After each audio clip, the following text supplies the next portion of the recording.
It's Thursday, the 12th of September, 2024. You're live on Joy News, and this is the AM show. My name is Cynthia Mamle, and of course, I do this with Benjamin Kakusimono.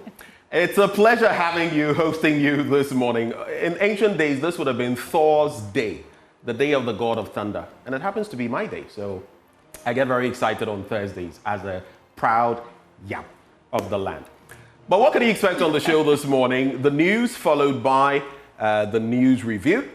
And those who join us, Dr. Pogwe Boachidankwa, he's government spokesperson on governance and security. He'll be joining the conversation together with the legislator for South Dine, Roxanne Nelson Dafiamako. Both of them join us for that.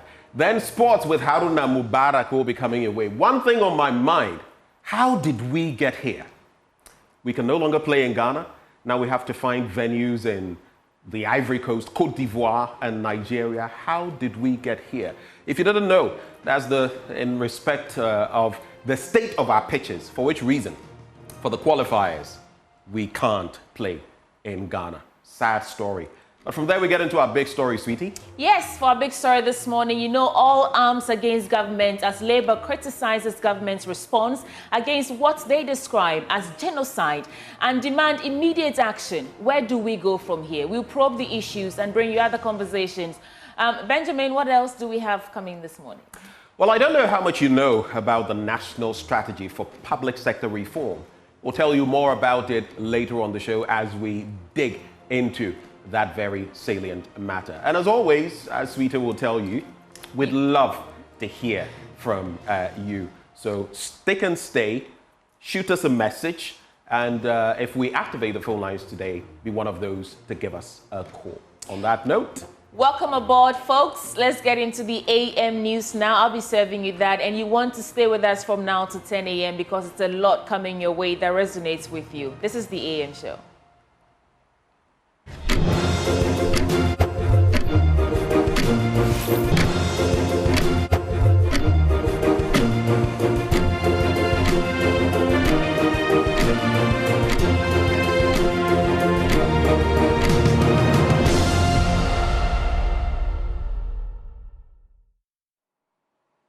This is the AM News, and let's start from our election headquarters. And NDC is gearing up to hold the biggest demonstration ever to hit Asiman over what the party has largely described as government's deliberate attempts to ruin the constituency. This demonstration will follow a 3-week ultimatum issued. The party expects the government to start addressing numerous developmental and other challenges residents are grappling with. Deputy Communications Officer for the NDC in Asiman, Awal Mohammed, disclosed this on the sidelines after a media briefing. Tema correspondent Kwame Yanka has more in this report. From the Plurable Road Network to abandoned projects in Asiman, NDC says President Akufo-Addo and Dr. Mahmoud Bawumia have been insensitive to the plight of the residents. In the 2020 elections, NPP polled over 45,000 votes, and this, the NDC maintains, should be government's motivating factor to develop Asiman irrespective of the latter's dominance in the area. Aside major and inner roads that need urgent attention, NDC listed a number of projects that are abandoned.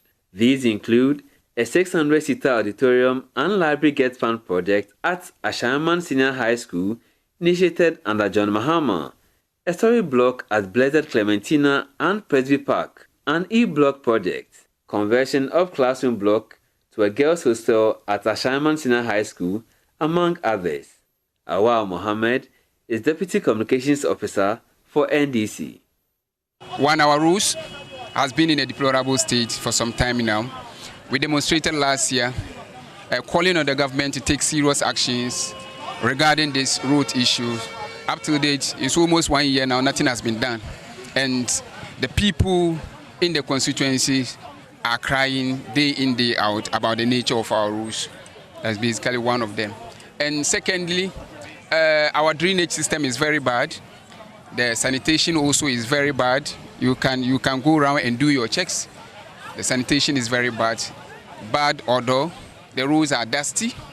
And in fact, it's creating serious problems for the inhabitants of this constituency. Awal Mohammed was hopeful that A victory for John Mahama in this year's election will turn around the fortunes of Asiman. You see, this road, for instance, it was awarded by His Excellency John Dramani Mahama, and it was done by engineers and planners. You can check it. A first quote was laid before we left office. The roads are dear to us. We use this road in order to make our livelihood, in order for us to make something for our families. But the roads are very bad. And when His Excellency John Dramani Mahama comes back, I am telling you, the roads, the major roads, the inner roads are going to be constructed. I can assure you, because he has done it before and he's going to do it again. That is why he's coming out with policies that are geared towards solving the problems of this country. Policies that are going to help employed people, create more jobs opportunities for the youth in this country. And I think that Ashama will not be left out. And when he comes, I am telling you the difficulties, the challenges, the problems that Ashama is facing, I am telling you, President Mahama is going to address these challenges. Not somebody who is sleeping on the job. Nanado is sleeping on the job. His appointee is sleeping on the job. And I don't think that they deserve to man or to govern this country. Women's organizer Haja Badatu touched on the impact of poor road network and sanitation on the health of the residents. Meanwhile, chairman for NDC in the constituency, Shaddad Jallo, urged government to attach importance to issues raised. Other executives and some members were in attendance. Kwame Yankes reports for Joy News. Member of Parliament for Wwest, Superintendent retired Peter Lanchintobu, has lashed out at the almost 8 years reign of the Akufo-Addo administration, stating that it is a complete waste of the people's time. He noted that 8 out of the 32 years of the country's return to democracy has been messed up by the deal, plunging the country into economic difficulties. Speaking at Winchell shortly after he filed his nomination for his second-term bid in Parliament, he predicted an overwhelming win for the NDC in the 2024 polls to teach the leader of the NPP, Dr. Mamudu Bawumia, a political lesson. Join News Upper West Regional Correspondent Rafiq Salam reports from Winchell. Constituency and polling station executives and supporters of the National Democratic Congress, NDC, in the Wwest district defied a heavy downpour to join the party's parliamentary candidate for the 2024 elections, Superintendent retired Peter Lanchintobu, to file his nomination for the elections. As a mark of respect, he made a whistle-stop visit to the paramount chief of the Wichita traditional area, Na Imorogomanandom, to inform him about his mission in the district capital before heading to the EC office. This is the second time Superintendent retired Peter Lanchintobu is seeking the mandate of the people, having been given an overwhelming mandate in the last elections. Enthusiastic party supporters, clad in the party colors, majority of whom in fleet of vehicles, others on motorbike, showed their riding acrobatic skills on their way to the EC's office. It did not take long before the EC officials okayed his nomination. We are here to say that your nomination forms are duly accepted. However, if there is a need to call you for any clarification, we will do so. The firebrand Wwest legislature then stepped out of the EC's office and took a dig at the Akufo-Addo Dr. Bawumia administration, emphasizing on the monumental failure of the latter in close to 8 years. His own driver mate, who has not been properly trained, Dr. Mamudu Bawumia, struggling to get a steering when you don't have a license. The two of them have messed us up. The two of them have messed us up for 8 good years. And in fact, in our 32 years, I think we've just wasted 8 years. If this is the way to govern the country, I think that nobody will be interested in voting again. You came around and said if the economic fundamentals were weak, the exchange rate was automatically going to expose you. And we agreed. That was an economic principle. 8 years down the line, $1 to 4 cedis at the time. Today, $1 is almost 17 Ghana cedis. And you think that the fundamentals are not broken? They are not just weak. The fundamental no longer exists. We are now in a free fall. The city is on autopilot under an economic messiah. And you know, I am excited that he's a candidate. Let him lose mercilessly. for the Ghanaian people to tell him, when you are a mess and you are incompetent and you don't have the capacity to lead, we are going to vote you out. I don't expect anything less than 55% of the vote for President John Dramani Mahama in the 2025. Superintendent retired Peter Tubu roamed into victory in the last election with a victory margin of a little over 14,000 votes. He's hopeful that this election is going to garner more than 40,000 votes. I have been told by my research team that they are looking at least 40,000 plus. Whoa. Right? Yes. I picked this constituency in 2020, moving the NDC vote from 12,000 plus to 27,000 plus. And my target this time around in 2024 is a minimum of 40,000. He is of the strong conviction that his integrity, intelligence, and energy will win the day for him and John Dramani Mahama in the 2024 polls. Election 2024 is an election between the truth and lies, an election between honesty and deceit. We are looking for honest people to lead us. And I'm going to support a very honest president who has been there before. An honest President John Dramani Mahama with a very honest Peter Lanchene Tobo. We are going to reset Ghana, rebuild Ghana, and make it better. Reporting for J News, Rafik Salam, Wachao. Away from my election headquarters, organized labor and about a dozen civil society organizations have handed the government an ultimatum to end illegal mining or face their wrath. According to the groups, the government has not been serious with the fight against Galamsey, despite claiming to be working to end the menace. Illegal miners appear emboldened and are now mining close to roads, including the Accra-Kumasi Highway, with water bodies being polluted at an alarming rate. Only 2 weeks ago, the Ghana Water Company Limited warned about acute water shortages if illegal mining is not halted due to its inability to treat polluted rivers caused by Galamsey. At an extraordinary forum to drive home the demand, these groups, under the umbrella of the Media Coalition Against Galamsey, made a raft of demands, including the declaration of a state of emergency over water bodies and deploying the military to clear all illegal miners. Coco Asante has more in this report. It's been coming, and finally, organized labor and civil society organizations have come together to mount pressure on government to show commitment in the fight against illegal mining. Organized labor says if government does not act by the end of the month, there will be a series of actions, including strikes. Organized labor today decided that 1, an immediate declaration of state of emergency in line with the provisions of the 1992 Constitution, Article 31, the declaration must incorporate the following. A, an order to halt all forms of mining, legal or illegal, in forest reserves and around water bodies. Immediate evacuation of all mining equipment in forest reserves and around water bodies. C, the deployment of police and military with full orders to remove, destroy all mining equipment and other earth-moving equipment around river bodies and in the forest reserve. Organized labor would urgently embark on a series of demonstrations and a nationwide strike if government fails to address the concerns raised by end of September 2024. Civil society organizations are mobilizing to put 1 million Ghanaians out on the streets in protest to push the government to show serious commitment. Their children are abroad. They will make their money enough to buy, they buy these days VOS. I go to politicians, I go to their houses and I see expensive pure water, imported pure water, VOS. Who is thinking for you? We are going to hit the streets. We are going to put 1 million boots on that ground and let everybody know that Ghana does not belong to a very small few. President Akufo-Addo's government has been accused of not showing serious commitment in the fight against Galamsey, despite his promise to put his presidency on the line. Christian leaders, including the Catholic Bishops' Conference and the Christian Council, say enough of the lip service.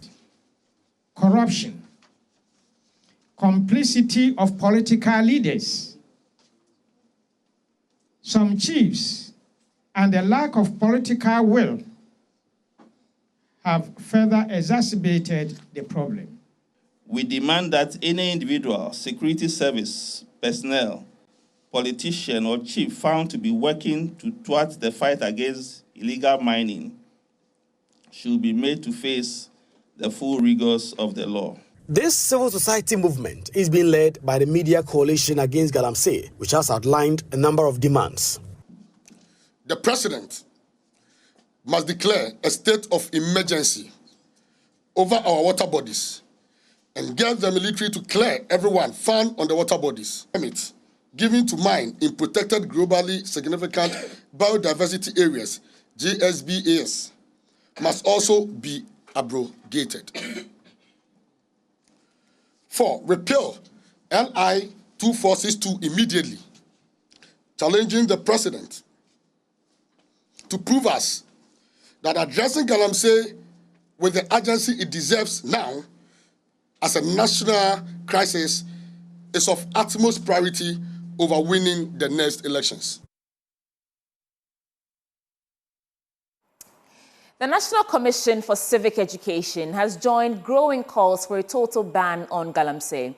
The Commission's chairperson, Kathleen Addy, says the illegal mining activities causing wanton destruction on our water bodies and natural resources is a criminal offense which should merit stiffer punishment. Kathleen Addy pointed out that the current approach to tackling the menace has not been effective and called on politicians to not only enact stronger policies aimed at stopping Galamsey, but also rehabilitating affected environments. There's more. Government has the power. They are the elected representatives of the people. They have the power to do that. You understand? But as I said, Galamsey is not something that started today. So in order to avoid politicizing, we want to say that the people who have led the Fourth Republic should make a commitment. We are in election season. You understand? People are looking for votes. Let us tie our votes to a commitment, a clear commitment, not two-sidedness, not saying one thing and then saying another thing elsewhere. We want to hear commitments from those seeking power, that they are committed to the fight and they are willing to take actions against it. We want to hear that clearly. I think we haven't heard that clearly, and that is a great source of concern for all of us. So yes, Galamsey can be banned. We can come up with alternative solutions. Mining is not necessarily a bad thing. We can have mining going on. It's been going on for over 500 years in this part of the world. So mining is not necessarily a bad thing. It is the way in which we are doing it. The willful poisoning of water bodies, the destruction of forests, now forest reserves as well, is what the concern is about. And those activities are illegal activities, and illegal activities must be dealt with accordingly. So yes, Galamsey as an illegal activity can and should be banned.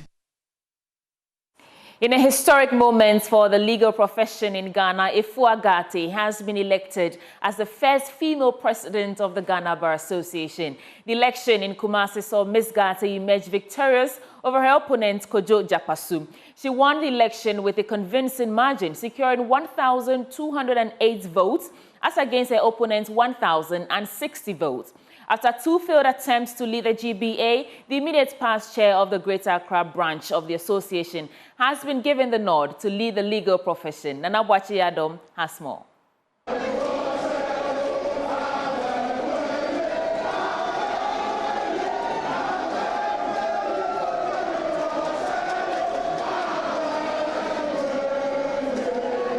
In a landmark moment for the legal profession here in Ghana, Efua Gate has been elected the first female president of the Ghana Bar Association here in Kumasi, specifically at the Kwame Nkrumah University of Science and Technology's Great Hall, where the Ghana Bar Association is having its annual conference. Mrs. Efua Gate polled some 1,208 votes against their opponent, Kojo Jakpasu, who also polled 1,060 votes. In her remarks, Ms. Efua Gate expressed her joy being elected the first female president of the Ghana Bar Association. But here is what she promised for the legal profession. And from this day forward, it is a united bar in service.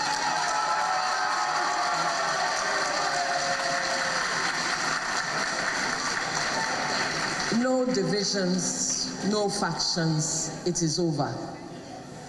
It is time that we put our shoulders to the plow and work to deliver what we believe should be the bar in progress. This indeed is something new, something novel, that the bar, for the first time, has entrusted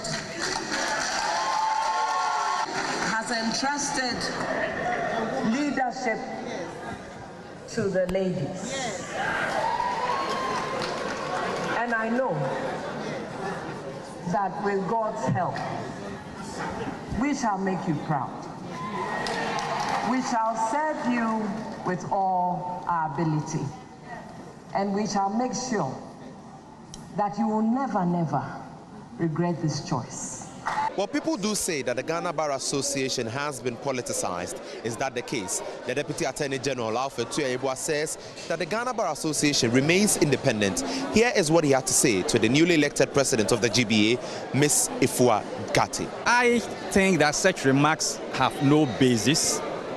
If you come to the Ghana Bar Association, we have people belong to various political parties. When it comes to elections, we do not consider political leanings. When it comes to elections, we look at individuals, we look at competence, we look at how those people can deliver. And all those who contested, they are members that I can say have the requisite qualification. It's not about being political. The Bar Association is non-political, even though members have their political parties that they belong to. But in other stories, the College of Health Sciences at the Kwame Nkrumah University of Science and Technology has established an endowment fund to provide sufficient resources for training more health science students. Speaking at to the media at a fundraising soiree for the College of Health Sciences Endowment Fund, former Dean of the School of Medical Sciences and Chairman of the fund, Professor Daniel Ansong, noted that the fund will, among other things, offer scholarships at both undergraduate and postgraduate levels to help address the issue of brain drain. According to him, the fund will also support research in the field of health, particularly in relation to local diseases. The college has established the endowment fund to be able to get about 150 million Ghana cedis to be able to provide enough facilities, expand resources for us to be able to take more students in the college and train the health professionals for the next generation. The fund would also support research activities within the college, as well as support needy students who somehow unable to pay their fees, as well as the other resources that would help them in their academic need. Yeah, I said that the brain drain issue, even though you may have heard about it, the Ghana College of Physicians and Surgeons program is now training specialists in Ghana, and there are several specialists that are being trained in Ghana. And we believe that as we train doctors, the college would absorb them and train them. Once you become a specialist in Ghana, you don't have the desire to go out and get another second specialist training. Of course, you can go for an advanced training, but you wouldn't want to leave the country forever once you have been trained in Ghana as a specialist.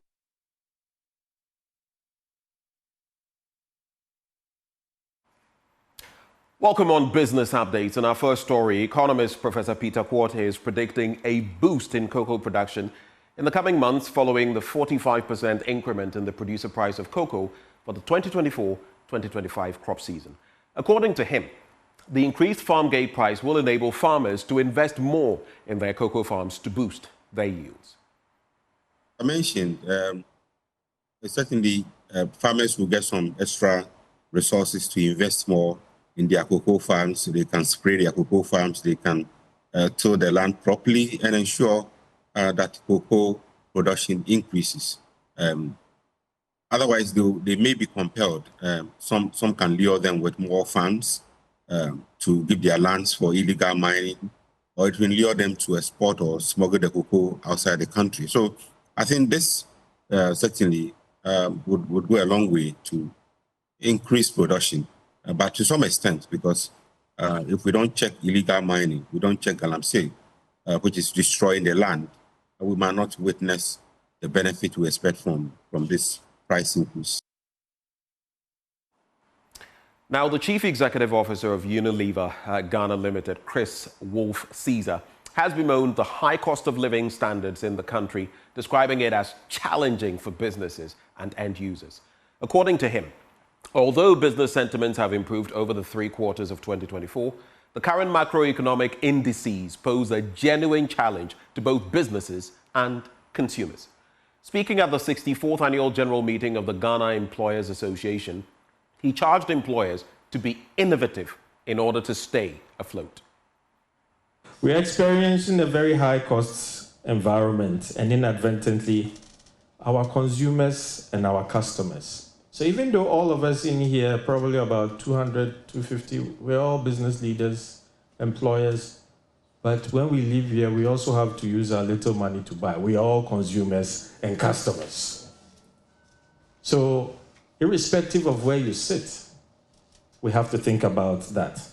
Ghana recorded an average inflation rate of 40.3% in 2023, which has been trending down, but still high in 2024, with a year-on-year value of 20.9 in July this year, and an average of 23.5 in the first 7 months of 2024. This is according to Ghana's Statistical Services. This is very high. You know, I don't think wages have increased by the same amount. Businesses are currently in negotiations and stuff. It is a tough environment. We continue to experience high lending rates ranging between 28 to 31. So, Mr. President, you are not too far off. Even though between 29 and 31, you know, could be more, but we're not too far off.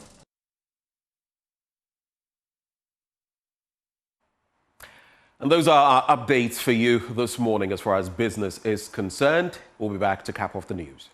And that's a wrap for the AM News on the AM Show. Coming up next is the News Review segment. And joining us is Dr. Pogwe Boachidankwa, his government spokesperson on governance and security, as well as the Member of Parliament for South Dai, Roxton Nelson Dapiamakbo. You want to stay with us for that.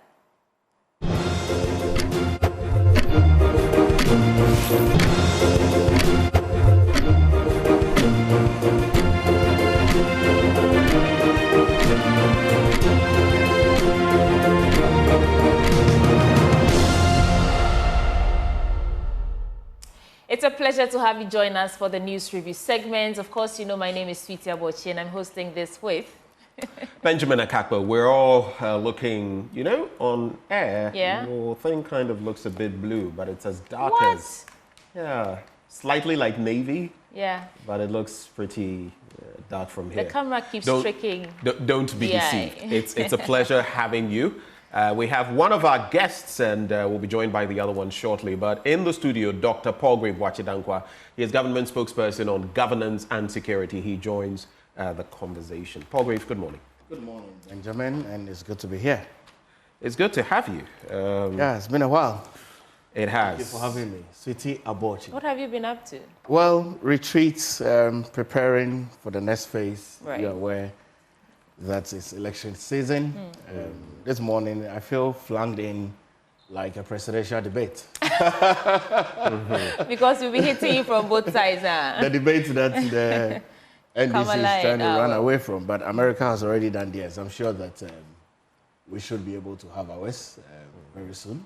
The Ghanaian people deserve to know what the policies are from Alhaji Dr. Mahmoud Bawumia and the flag bearer of the NDC, John Dramani Mahama. So let's give you a minute more. I felt, though, my apologies. I felt your plans, his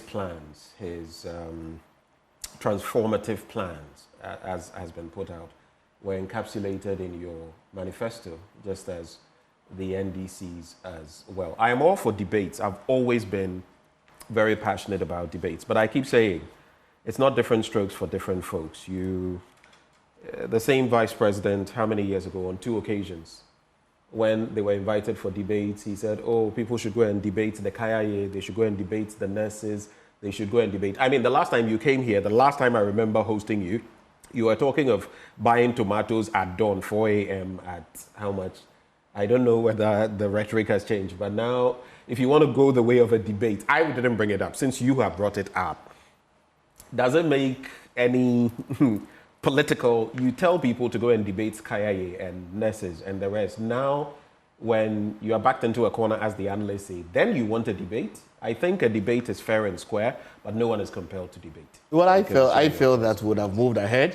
I didn't think that you're going to move into the old days of issues. Now it is old. I mean, I think now it is old. I think that when it suits you, it's old. I think that we have moved on. I mean, the Ghanaian we'll remind you. We've not moved on. We'll remind you. I appreciate the reminder, but I think that the Ghanaian people really want to hear the voices of the two leading candidates.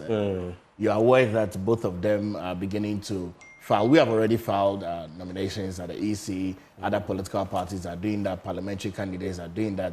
And so I think it's just about time. It's ripe enough for us to see both candidates share their policies with the Ghanaian people. And I mean, I saw what ABC did in America. It was good to see Kamala Harris churn out her views. It was good to see Donald Trump. But I mean, we'll see what the Americans will do in November when they go to the polls. And I'm very certain that December 7th is going to be a very good day for the Ghanaian people, again, as they make a decision towards the blue, which is the new patriotic party. Sweetie, if I may just add, one thing I loved about this. You remember even this morning coming to work, I was listening to the BBC, and they were talking about, you know, Trump made this very Donald John Trump.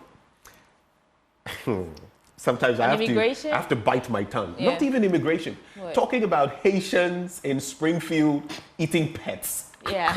I mean, that really got me thinking of you. And the look that Kamala gave him, like, well, no, hold for me. So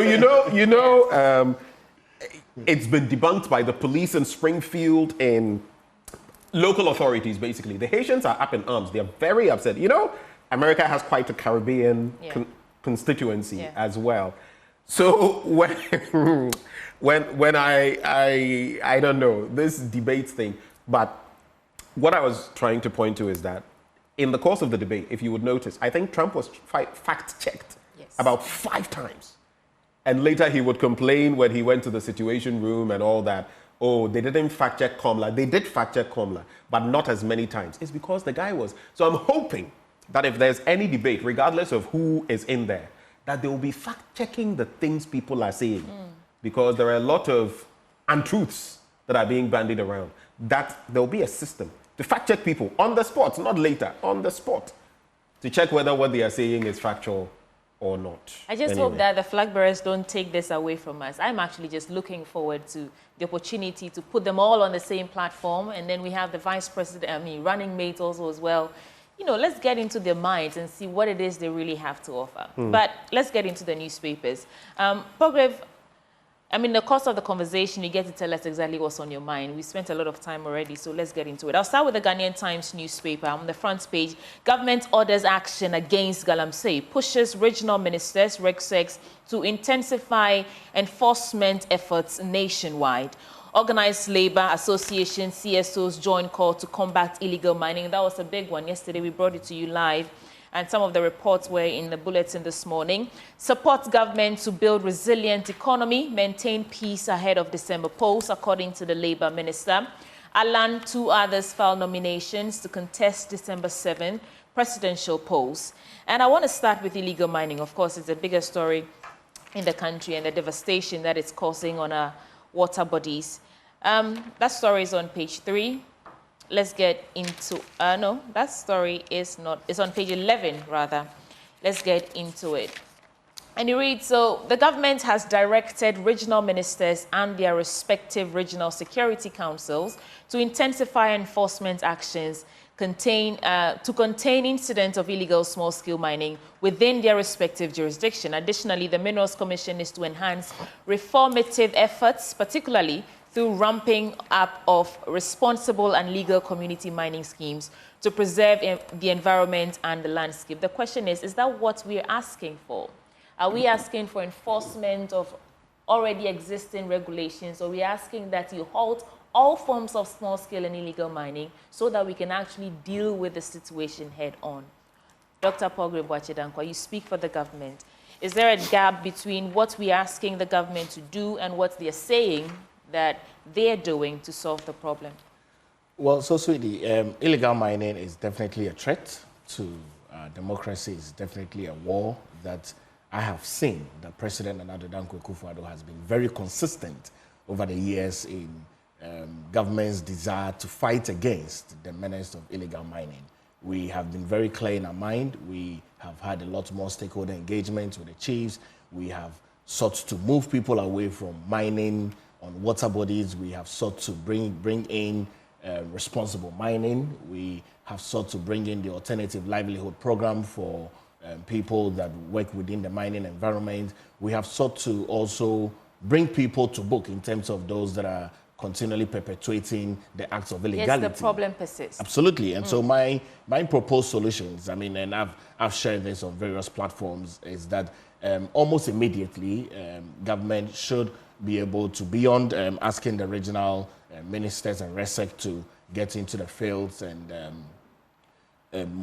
prevent people from the constant acts of illegality. My proposal is a halt, clearly, on small-scale mining. I mean, because that's the daily sustainability of people's livelihood. But an almost halt for us to be able to sanitize the system, a name and shame of persons that are involved in the illegality, and also for people to be tendered into court if you find that people are involved in that act. I mean, I got very troubled when Ghana Water brought out their report and stated very clearly the turbidity level and stated how our water bodies have been polluted, and had been studying a lot to be able to see how we can be able to solve this. And it's almost going to take about 2 generations for us to have clean crystal water along the streams. And so clear, decisive directions from government is very clear. But I've seen that President Nana Addo Dankwa Akufo-Addo has been very consistent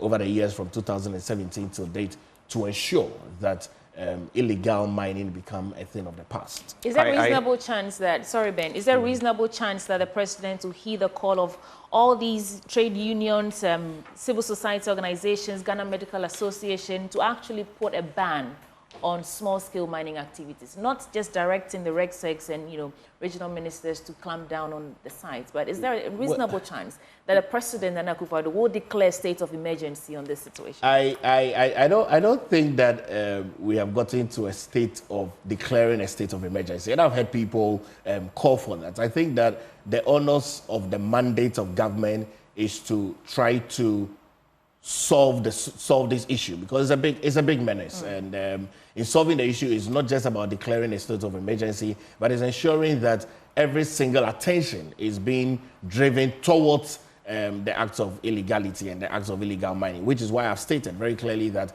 I found President Nana Addo Dankwa Akufo-Addo to be very consistent in his conversations along illegality, in his conversations along people moving away from mining along water bodies, in his conversations along ensuring that people that are involved in the acts of illegality in terms of mining are brought to book, in conversations around naming and calling. And I mean, I come out from a school of thought where I feel that people who are involved in that illegality should be named and called, and people that need to be taken to court should be taken to court, because we cannot all be at the whims and caprices of people's irresponsibility, which is why our government has sought to continually ensure that there is responsible mining, which is why our government has continually sought to the alternative livelihood program, which is why our government has sought to reclaim lands that had already been mined over the years. And so this is coming at the backbench of a lot more works over the years. But I've seen President Nana Addo Dankwa Akufo-Addo being one of the leaders of being very extremely consistent in his conversations around illegality. So I have quite a number of things to say on this. Sometimes I am sorry, but when I listen to people in government speak, I get disheartened, and sometimes it irks my spirit. You say it's not yet time for us to declare a state of emergency. I don't know whether you realize where we are in the fight against Galamsey. We have sustained major losses in the fight against Galamsey.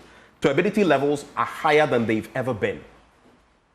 We have so many problems. The Ghana Water Company Limited is telling us processing water is becoming more and more and more difficult. Where they would have been getting about 90%, now we are getting 40, 50%, in some cases 30%. There's an abundance of illness. People are contracting diseases, kidney disease, liver disease, all kinds of diseases on the back of Galamsey. Babies are suffering all kinds of mutations on the back of Galamsey. And it's not yet the point where we should declare a state of emergency. That's my first point. Now, you talk about the fact that Nana Addo Dankwa Akufo-Addo has been clear, he has had clear, decisive action, and he's been consistent on this matter. Where's the consistency? Consistency that doesn't show in results. I am host of this show. If I were to come every day and not deliver, what do you think would happen? I'll be taken off the show. Reality, bottom line. That's how it works. You can't tell me, oh, I prepared so well to come, but whenever I come, it's a no-show. I'm unable to perform. That's not how it works. So I want to ask you a very simple question. You say we should name and shame the irresponsible people. Name and shame whom? Paul Grave, whom are we to name and shame? People in your government, and some of you likely know them, are engaged in galamsey. Have you seen the Fourth Estate report in recent times? Have you seen the names mentioned there? Again, we are talking about Chairman Wuntumi on the Tano River. Have you seen them? Have you named and shamed to talk about name? Whom are we naming and shaming? Whom? Paul Grave, whom? Well, I don't think Paul Grave wants to answer that question, so maybe we can move on. But maybe we should usher in like the Bongo MP, Edward Bauer made mention of yesterday, especially on the back of Napo's comments that, you know, Galamsey, we are not going to shoot to kill anybody, they are Ghanaians. That we should deal with it the same way we deal with armed robbery. If an armed robber is apprehended in some places, I'm not supporting mob justice, but I'm saying that the way we treat armed robbery, no one comes to defend you. Maybe we should get to the point where we treat Galamsey that way. Let's bring in the Member of Parliament for South Dai, Roxanne Nelson Dafia-Mekpo. Roxanne, thank you for joining. It's my pleasure. It's been a while. It has. And it's my pleasure to be here. All right. It's been a while. Yes. I mean, before you join the conversation, we were talking about this Galamsey menace and the call on the president to declare state of emergency because of how, you know, we are in a crisis. And government spokesperson is of the view that we haven't yet reached that point. So what do you think? Are you adding a voice to the call that the president should, as a matter of urgency, declare a state of emergencies, put a ban on all illegal and small-scale mining activities so that we can tackle the situation head-on? And then we get into other stories. First of all, thank you for the opportunity. Let me say good morning to my constituents in Pekik, Palik, Peve, Tongo, in South Dai. One, the government or the president is incapable of fighting Galamsey. It is. As far back as July 2017, when he was engaged with this matter as a new government, he swore to us that he would fight Galamsey to the extent that he would put his presidency on the line if he fails. Now, 8 years on, the debate is what he meant by he would put his presidency on the line and what were the standards we were to hold him to in gauging his success or failure rate in terms of fighting Galamsey. But we've pumped colossal amount of money as a state in fighting this menace. But we haven't succeeded. Why? Because majority of the perpetrators somehow have some affinity or alignment with government or are government appointees. Okay, so hold it right there. I have to take you on as well, because this Galamsey thing, while we will lampoon the MPP, don't come here and sound as though the NDC, members of the NDC were. We've also seen what happened during your tenure, and we know that some of your members have also been neck deep in Galamsey. So let's paint a proper picture. It's not as though when the NDC was in power, or if you ever come to power, same will not happen. That is why we must deal with this from the policy standpoint and hold everybody accountable. Politicians have been playing ping pong with us. Our environment is going. I'm a politician, and I'm speaking as a member of parliament. If you want to listen to me, that would be fine. But we speak of the people who are entrusted with the executive power of state to exercise, whether NDC or MPP. That is not my point that I'm making. I am saying from 2017, a certain leader of this republic swore to us that he is minded to fight the galamsey and nip it in the bud and deal with it in such a way that it will not become a developmental issue, and that he was ready to put his government on the line. I mean, it's a phraseology in English. If anybody says, I'm putting my neck on the line, it means I'm ready to be executed if I fail in a certain agenda I'm setting for myself. So, Akapo, I beg you, I am not doing an MPP versus NDC performance in terms of fighting galamsey. That is why NDC was removed from power. So we are dealing with a government that came to office freshly in 2017 and swore to us and gave us an above average promise. Deploy military men, move them from the barracks to go to the hinterlands. But I'm saying the bottleneck in that approach was that the people who mainly were the perpetrators were discovered to be people who were aligned with government. So they couldn't deal with the problem. They had to come back. You recall, to the extent that there was a lot of ministers, a multi-ministerial committee put together, okay, headed by the then Lands and Forestry Minister, Lands and Natural Resources Minister, Peter Amewu. What did he do? When they led the initial stages of the fight against galamsey, the record is that they recovered as many as 450 excavators. As for the graders and the other equipment or heavy equipment. So, Roxanne, the point is... Hold on. You've asked me to contribute. Yes, but we don't have all the time. That's why I'm asking you to go My contribution is that even the excavators that they took from the people, today we cannot find them. And excavators are not taxis. They are not motorcycles. They are not bicycles. They are monstrous equipment. That's when they are accumulated, it should be visible. Today, we can't find over 450 excavators. So somehow, the excavators have been returned to the people. That is why the degradation continues. Right. So the government must go. For a new government that is more committed to come and fight this. And as a people, I had a lot of press conferences. I think a couple of press conferences were held yesterday. Even civil society are back on this. Organized labor is also back on this. It's a host of them. It's a host of but people the point adding is their that, voices. But the point is that if you read Article 31 of the Constitution, the declaration of a state of emergency shouldn't involve the entire country.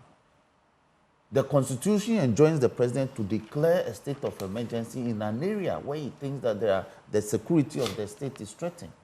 And so if there are identifiable areas in this country where the environmental degradation, where the galamsey menace threatens the livelihood of the people to the extent that farmers can no longer have access to their farmlands, that becomes a matter of national security. In any case, the government just declared, if you are aware, that we are a nation faced with food insecurity and that they need in excess of 700 million Ghana cedis. So it's a no on the declaration of a state of emergency. So declaration of state of emergency is in order. How about the call for it is in order. Right. Because as a nation, you have declared a state of food insecurity. You have deployed soldiers to our borders to go and police the borders so that grains that are produced in this country cannot be taken out to other countries, even for purposes of export. You want to maintain the grains that we have produced because there are insufficient levels are being produced. All right. Because farmlands have been degraded. State of emergency, yes, but it must be in certain localities where maybe the identified areas is at its fiercest. Thank you. Benjamin, let's get into it. I can do some quick run through the Ghanaian Times newspaper. Give up hope and take action. The ultimate December destination, a fusion of festivities. There was a story about campaign financing. Let me get into this a bit. Campaign Financing Monitoring Project launched. A project aimed at monitoring and reporting on campaign spending, abuse of incumbency, and campaign financing ahead of the December 7 general election was yesterday launched in Accra. The 10-month project is an initiative by the Ghana Integrity Initiative in partnership with the Ghana Anti-Corruption Coalition and the Center for Democratic Governance, and it aims to generate empirical data on the evidence of campaign financing activities and to increase public awareness of the role of money in elections and the current campaign financing regime. And that's the last story I'll do in this newspaper. I'm not sure if this is a bit too late, but it's just 3 months to elections. We've already started pumping money. Politicians have already started pumping money into the system because it's election. And I mean, it's connected to Galamsey. We know that most of... I didn't want to comment on this and say that, but it's I mean, it's just 3 months now. Too little, too late. Right. And whatever they will do, they've already done, they are doing, and they will do in the elections. I think we are too soft on these matters, but I guess... when you mention Kenya, then people think you want to turn the country upside down. In all these countries, Bangladesh, where that lady had to run to, India. If you go to, is it what used to be Burma? And if you come to other countries, Myanmar, that is it. That's Burma. Kenya, yes, Myanmar, now Myanmar. Yeah. It used to be Burma. People are, and especially young people, are standing up and saying, enough is enough. Look at in Kenya. It wasn't the old people who stood up. Young people stood up and said, because the future is theirs. Some people have got to a certain age where no matter what happens, maybe they've pensioned off or as whatever, they get their benefits. They've lived and reaped probably where they've not sown. And so they are happy with it. If we don't defend what is ours, but tomorrow, I'll have more time on my blunt thoughts to talk about this Galamsey. Right. Let's take their quick thoughts on this. I'll start with you, Dr. Paul Grebe-Washidankwa, and then I'll come to you, Roxanne. Well, I think that my thoughts are very clear on Galamsey. No, we've moved on from Galamsey. Okay. We're talking about the campaign financing monitoring project launched and how what it intends to do to monitor and ensure that the money that you're pumping into the system are coming from the right sources and you're not actually doing... But that's the point. Galamsey money is supporting politics. Oh, look at that. Look at that. Look at that. That's the argument. And the NDC, will tell you that. He knows it. Galamsey money. And I'm not just talking about now. I'm not talking about... Well, I'm not just talking about today. I don't know about it. So when Chairman Moon to me that's what money he's doing. Supporting answer the question. You couldn't answer me earlier. No, when Chairman Moon to me does what he's doing, does it go to support the party or not? I don't know that Galamsey money. I don't know that Galamsey money is supporting politics and party. You know, it's clear that we need to have a broader conversation around how we finance our political activities and political activism. It's very clear that there are very well-meaning Ghanaians who are very well-to-do, who always want to support, in a very philanthropic way, ideas and policies that would be able to advance some political agendas. There are also very well-meaning people who have planned some consistent savings to be able to support what we politicians do. I'm okay with this. It's okay. It's not a problem. If people want to have a monitoring scheme to know where funding is coming from, but you are aware that when it gets to the electioneering season, people flank in support, financial support, from everywhere, locally, externally, people in business would want to put in some of their profit margins to support certain candidates, and I'm okay with that. It's not a problem at all. Mr. Dafamokpo. Yes, this will be a talk to nowhere or a journey to nowhere if we don't talk on legislation. We need legislation. We may be copying from other jurisdictions regarding how they control or they regulate campaign financing. So you need a legal framework. Don't we have something already in the Constitution? We have something talking about political party financing. We do have something. It may not be a swathe of legislation. And we have a regime where you are supposed to declare your assets and all of that. But it is because you are not even making that work. Yeah, you can't seek financing from international if we could just do this bodies in 10 seconds. if we could check all, let's even just say, because the ministers, most of them are MPs, right, per the Constitution. If we could check all of them, how much did they have in our accounts? Don't forget about the PPA boss and his situation. That's how much they had in their accounts, all accounts. And we check today how much they have and how much they spend on their campaigns. No one would tell you that political party financing in Ghana is totally askew. Back to you, Roxy. Okay, it's certainly my point. The declaration of assets has very little to do with campaign financing. How so? It's certainly so. It has everything to do. No. Did you listen to Paul Grave? Did you listen to Paul Grave? Can I finish? No. I'm asking you, did you listen to Paul Grave? But you've been Paul Grave was saying that some of them have worked and they have done stuff, and that is how they support their campaigns. It is based on his statement that I'm pinning you on that. He said people... It's based on his statement. He said philanthropies, people who are wealthy support their campaign. It's not the philanthropy. Did you hear him say that their work also gets into it? No, it's not about finishing. It's about paying attention to what he said and answering. I paid attention. I listened to him. That's the point I want to make. That if you have people who are supporting you, for instance, if you support me, all right, in my campaign, there's no regulation. So we need legislative framework to say that when that happens, it has to be declared in a certain manner. The modus, how it had to be done, must be properly laid down in a certain legislation. But I think the point Ben is trying to make, and I Ben agree, is that there are not just asset declaration. There are laws in this country that prevent you from getting financing from international bodies because of the influence it can have on, which is why when John Dramani Mahama went to the Russian oligarchs, which laws? There are laws that I cannot, on the top of my head, you cannot get funds from it. That is why when the NPP organized that fundraiser in the United Kingdom, it came under scrutiny because the question of who is providing such huge amounts of money to finance your campaign activities. I've asked you to quote the law. I'm saying that there's no substantive Are you saying there's nothing that talks about, for example, foreigners supporting political when you talk about gifts and tax laws? No, I'm asking you, is there nothing on that? No. There's nothing checked.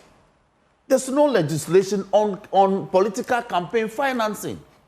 There's no legislation. There's no substantive legislation.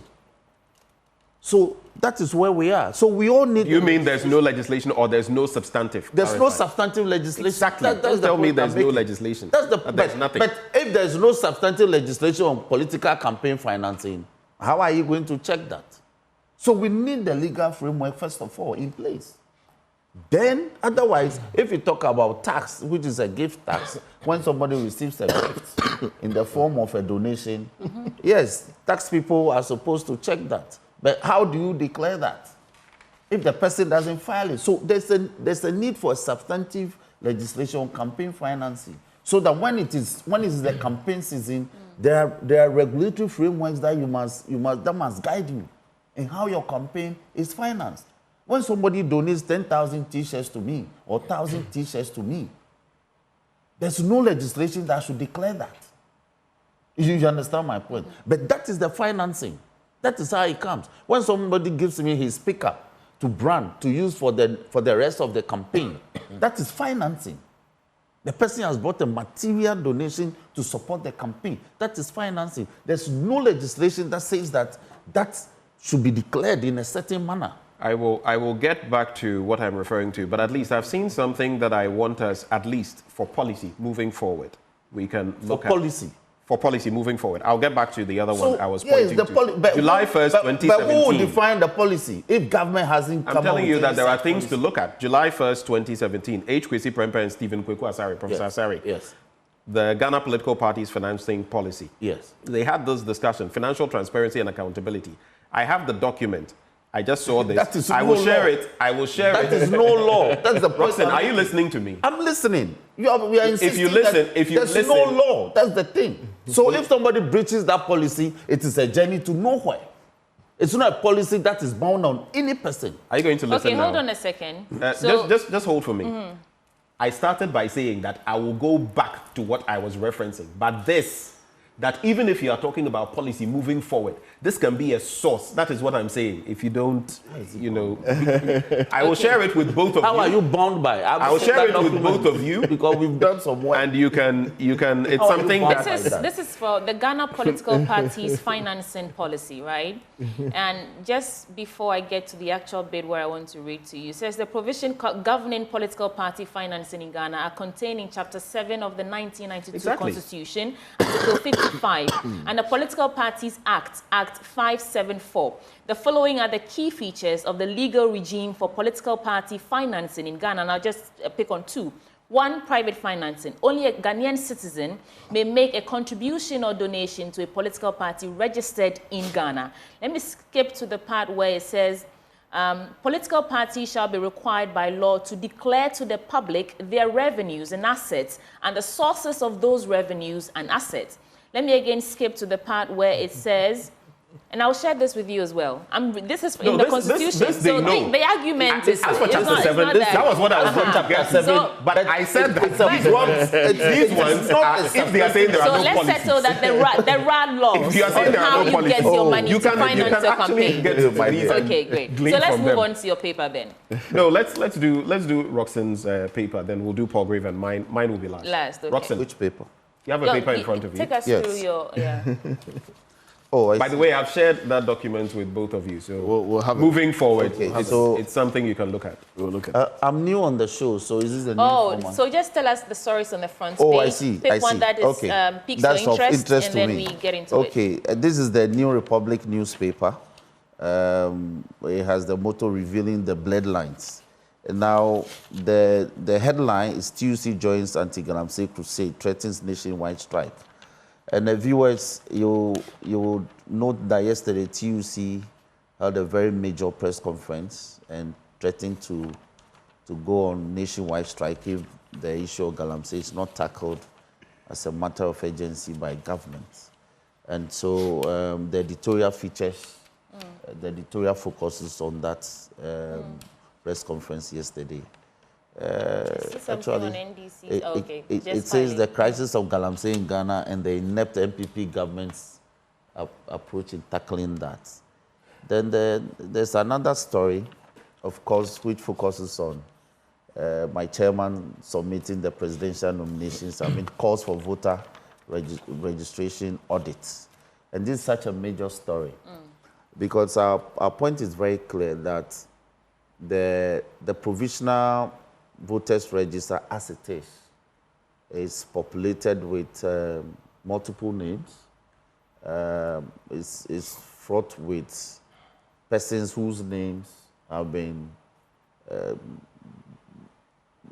dislocated in terms of polling station, so that when you are supposed to have been a registered voter at polling station A in Coco here, your name now is found in police station B at Newtown.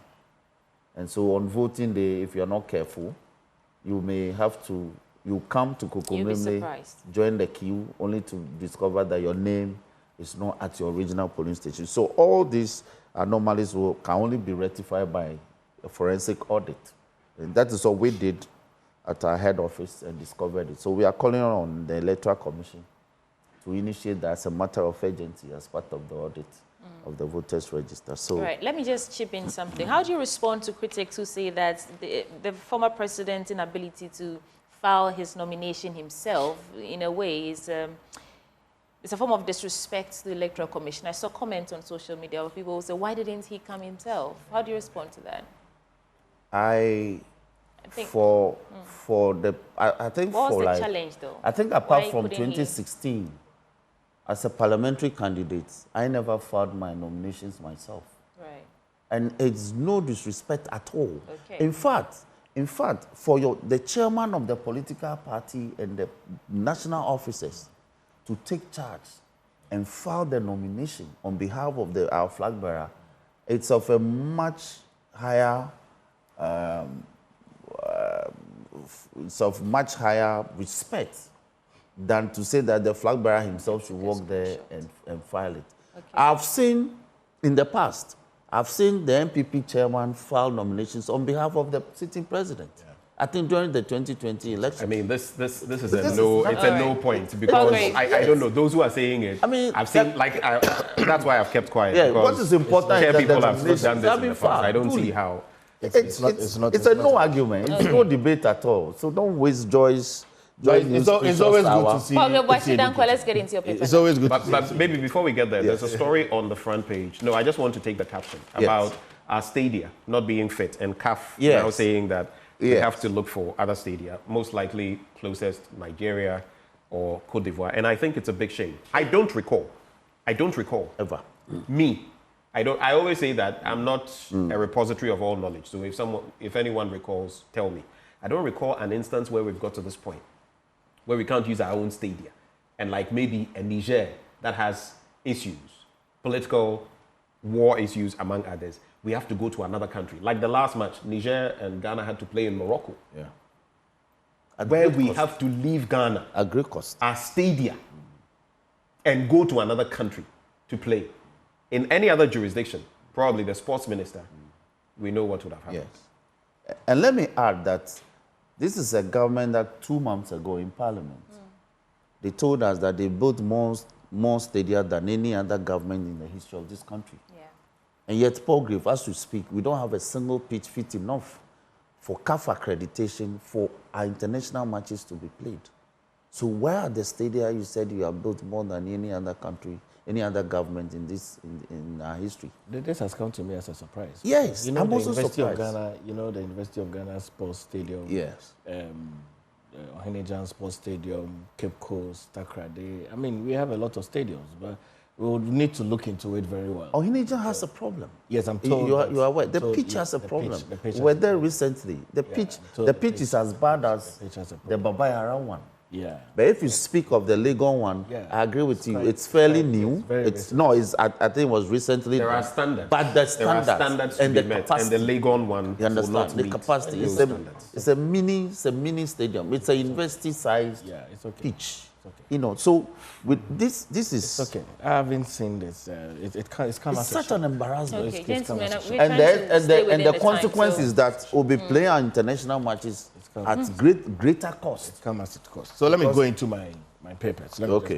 So on the front page of the New Independent, Alan files presidential nomination to become Ghana's next president. Declares state of emergency on all water bodies. Media coalition against Galamsey warns, I will secure another victory for MPP.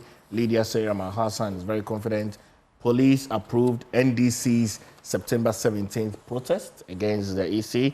Prem Park launches nationwide campaign to expose corporates engaging in Galamsey. So editorial is the EC must treat irregular voters transfer cases seriously.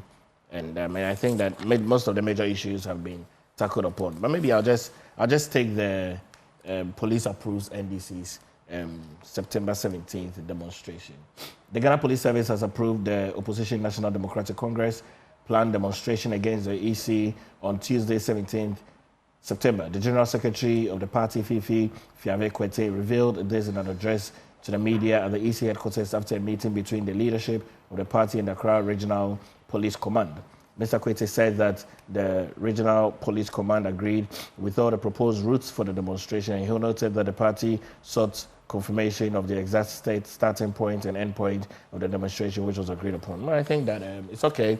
The Ghana Police Service is doing their work, allowing democracy to be the beacon and ensuring that the NDC have a peaceful demonstration. I join my voice to if the NDC wants an audit of the voters' registration, I think that the EC should grant that. We don't want a case where the election is won to the New Patriotic Party for the NDC to state that there were some infractions in the voter. We want a very clear, decisive win for the New Patriotic Party. We want the mandate of the people to speak and I'm very certain that the mandate of the people will speak towards the blue political party. So the EC... On what grounds are you winning this election? Oh, well, I mean, we're campaigning very well. You have no issues we're at doing all, our right? policies. With the Electoral Commission. Most of our issues that we have, we've shared with the Electoral Commission. Right, okay. Very much so from a party angle. And so we are very clear that we're winning more seats. You're aware that there are new faces that are coming into Parliament. We've changed a number of already incumbent MPs. And so we should see you again in the minority in the 9th Parliament. Okay. Thank you for that. Let's move on to the I like your view. Well, the business analyst... I view in 2016. The business analyst is the paper I have. It says, Galamsey, organized labor to go on strike if government fails to act, if we don't take the bull by the horns. This whole bit about, strike and this and that. We must hold these people, no matter which government, to power. And I was intentionally saying earlier, pointing to, Roxanne Nelson, Dapia Mekmo. If any other administration comes and they try anything similar, they will face worse. Because where we are going is not about them. How many members of parliament? How many ministers? How many people in the executive? How many people in the legislature? How many in the judiciary? And we know elements from some of all these places are beneficiaries. How many people out of 32 plus million people holding us ransom? Anyway, Galamsey menace declares state of emergency. Media coalition against Galamsey to Akufo-Addo. That's what they are saying. Inflation declines marginally to 20.4%. It's reduced from 20.9%. But if you're out there, you know that this means practically nothing. That out there, prices of things are just shooting up. Paul Grave, you're looking at me as though I was speaking from Mars. But you know very well if you're buying things that... When inflation is coming... Where do you buy from? You still go to the market at 4 a.m.? I do Makola and Malata market. You still go there at 4 a.m.? That's where I go to. Okay, yeah, all right. Malata market. You can keep telling that to you bring your Ghanaians food from the constituency. And your food items, you bring it from the constituency, right? I buy from Malata, I buy from Achimota. Oh, so we are in the same environment. I do early in the morning. You see? For those... we all do it very early in the morning. For those out there, let us all throng to do an Agbogloshi at 4 a.m. and see what town will be like. I find it unfair that your response to the plight of Ghanaians, on the back of the hike in food prices, I find it unfair that you're saying that if we want to get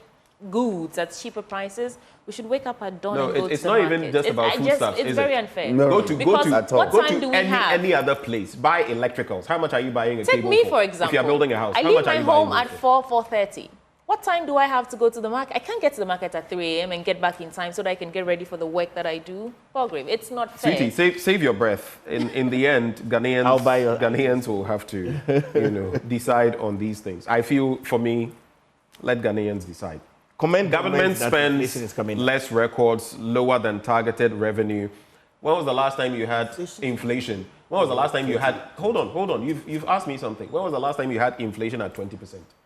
Before this current regime, from 2021, 2022. When was the last time you saw inflation at 20%? Why, you've forgotten the challenges that we went through as a globe? You are aware? Which one? Government spends less, records lower than targeted revenue for first half of 2024. Ifuagate elected GBA president. Congratulations to her, the wife of Joe Gate. And she made some very interesting points there. Hopefully she can bring more sanity and unity, like she mentioned, to the Ghana Bar Association. That is all. I'm not going into any stories. I just wanted to look at these. Let me also quickly celebrate because I've got some messages coming through. This one says, congratulations to her. She's done very well. Happy birthday to Dr. Susie. We'll come to you in a bit. Ben. Happy birthday to Dr. Susie Akufo-Addo. You continue to lead on conversations on wealth creation and management in Ghana. And it's from Winifred Ya Osei and the entire Poplampo and allied families. Winifred, of course, of our multimedia team. And that's to you, Dr. Susie Akufo-Addo. God bless you. Okay, you have 1 minute each to give us a wrap of your thoughts. So Dr. Bagwe, watch it down before you start. Very simple. I think a part of the story on the new independence is the MPP believes in the can-do spirit for a better Ghana for everyone. His Excellency, Dr. Mahmoud Bawumia. My thoughts are that the Ghanaian people should look forward to the leadership of Alhaji Dr. Mahmoud Bawumia from the 7th of January 2025. Let him extend, and this administration, extend that can-do spirit. That can-do Absolutely, spirit. Extend it to our economy and extend it to the fight against galamsey. I mean, extend it there. You are aware of the roles of the vice presidents in Ghana and the roles of the president in Ghana. Kamala Harris states it very clearly, and we are aware of that. And the mandate that it's shocking. Briefly for me. It's shocking to hear that today the vice president's portfolio in this country is such that he's incapable of acting unless he's elected as the president. We won't do that. Because, Abochi, if you see the current office complex of the Ministry of Foreign Affairs, are you aware that it was an area given to individuals? Okay, we have to go. So, yes, we have to go. It was taken back. And today we have the Foreign Affairs Ministry sitting there. Those who are taking the public lands will be taken back. Giving back to the state. That there is the Member of Parliament for South Dai, Roxy Nelson Dafemepo. We're also joined by Dr. Paul Gribuachidankwa. He speaks for the government on governance and security. Benjamin and I brought you this conversation, but there's still a lot coming your way. But before we go, we start with the... there's a lot coming your way. Sports is up next. Do stay.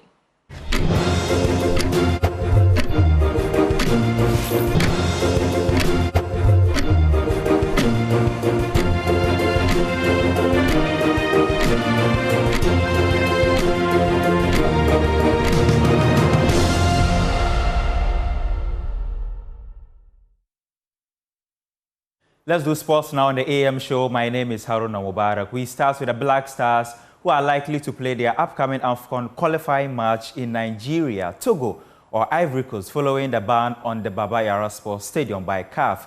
The stadium's approval was withdrawn due to technical infractions, including an unsuitable playing field. The government may now have to spend more on flying out players, the technical team, and the visiting team. Victor Achutamaklu has more.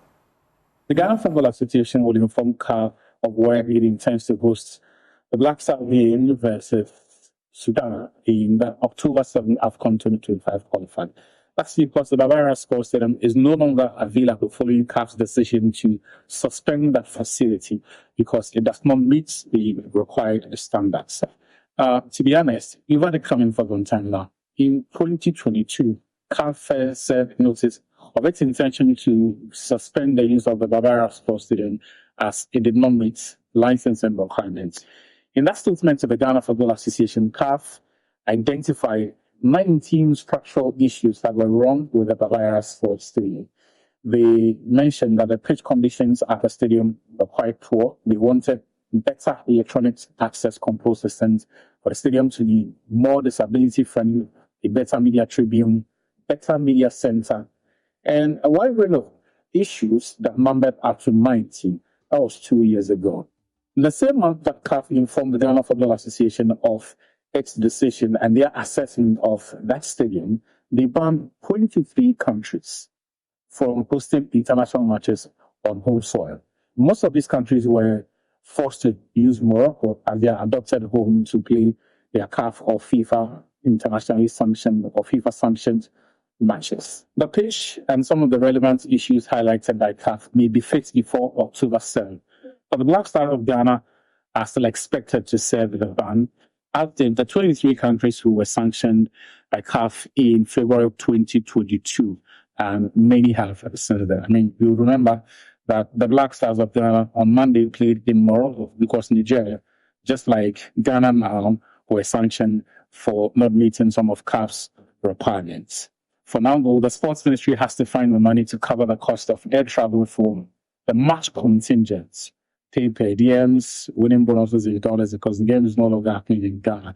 And because we're not going to have the over 40,000 spectators that normally would have thrown to the Bavaria Sports Stadium to support the team, there is also the small matter of whether or not to bus funds to go to wherever the Ghana Football Association settles on to support the Black Stars of Ghana. Now, over the years, the Black Stars have played at the Cape Coast, Tamale, and Accra stadiums, but none of these facilities currently meet CAF's requirements. Despite this, domestic clubs are expected to host matches at these venues. Now, Player Relations Manager of the Professional Footballers Association of Ghana, Philip Esiwe, he says the poor pitches are ridding the game of quality. I mean, it's just difficult, really, trying to compete on these kind of fields, you know, because as a footballer, what you don't want to think about is the field and how the ball is going to come to me. It's just supposed to be normal, second nature, that when the pass is coming, it should just come at a certain pace, at a certain angle. I don't need to think about expecting bounces and all these things.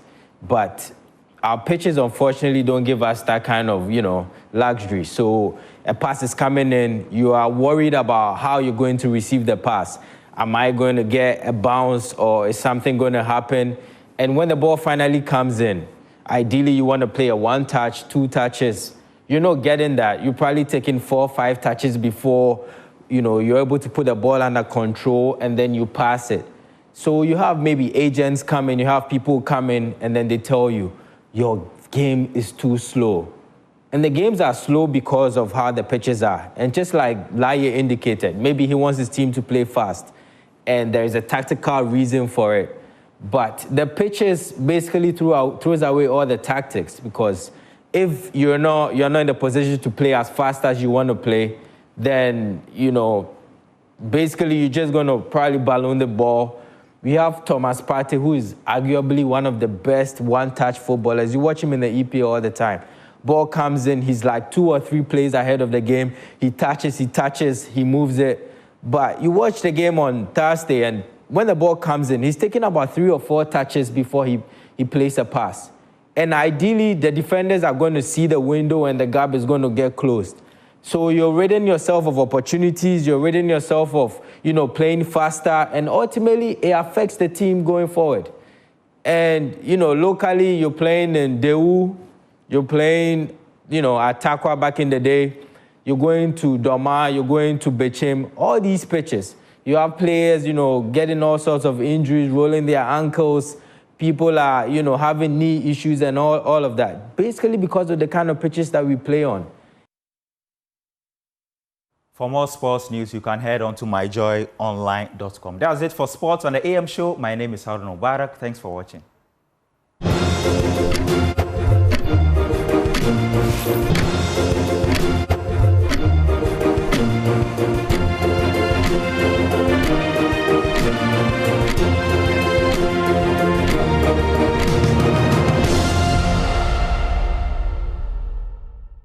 You're still watching the AM show, and let's tell you another story from this able series that won the CIMG Special President Award at the just ended CIMG Awards. Now, on today's special episode, Pearl Aseye Gasu, a student with visual impairment at the Adidome Senior High School, refuses to let discrimination stand in the way of her dreams.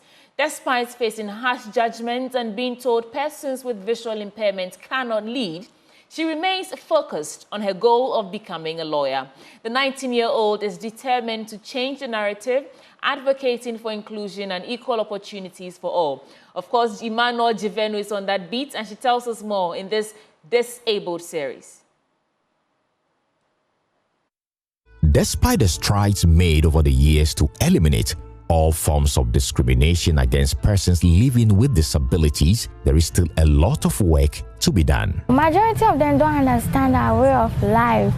It's only those who are close to us, and even some of them have misconception about us that, like, when you get closer to us, you also become unimpaired.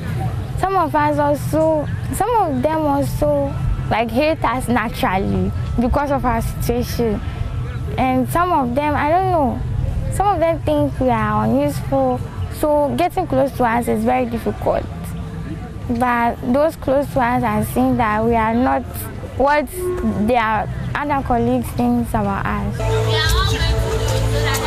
When we came, we were interested in finding out whether this school has ever had someone who is visually impaired leading the school. And yeah, some of our past seniors told us that they went for positions, but due to their situation, they were disqualified. And one teacher even confirmed that they asked him whether he has picked the broom to sweep before. And that question alone disqualified him due to his problem. He does not work. They were vying for the the senior prefect position. But because of the misconception, some of them were disqualified. That how can a visually impaired lead somebody who is normal input? So they were discriminated against.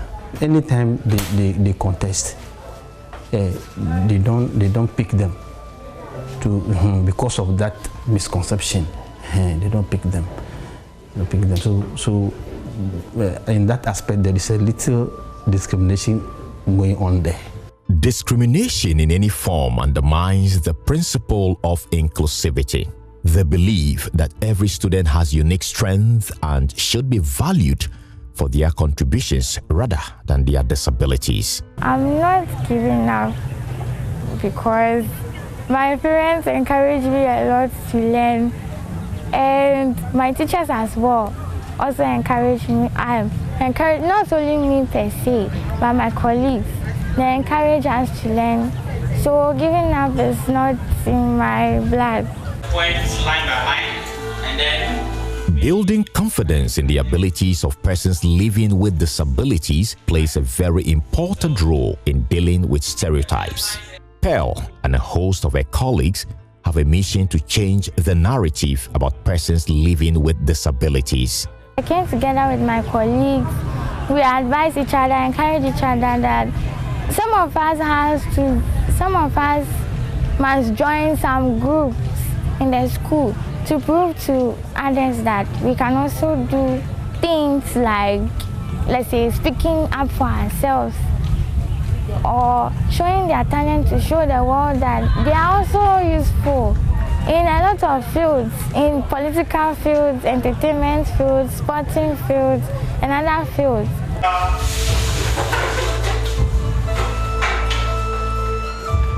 This is the sitting of the Adidome SHS Parliament.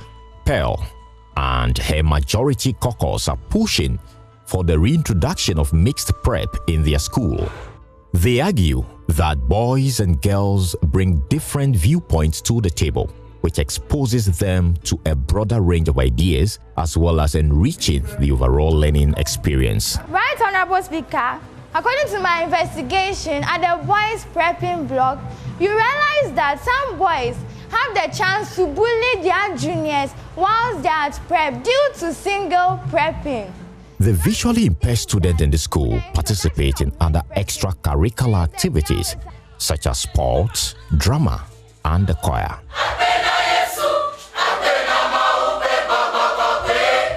This has helped foster a sense of belonging among the VIs and gradually breaking stereotypes. Are you flowing with us? Despite the challenges people face on a daily basis, they still have their eyes fixated on their future plans in making a difference in their communities. I see my future as bright because I'm studying to become a lawyer or a human rights activist, because my dad encourages me a lot, my mom as well. So I see my future to be very bright. Yes, secret convulsives. Ghana's education system needs sweeping changes to ensure that it adapts to persons living with disabilities rather than expecting the student to adapt to the system. All aspects of education, including the curriculum, teaching methods, assessment, school culture, and environment, must present opportunities for promoting inclusion. But until then, the likes of Pearl will continue to face discrimination in accessing their fundamental human right, education.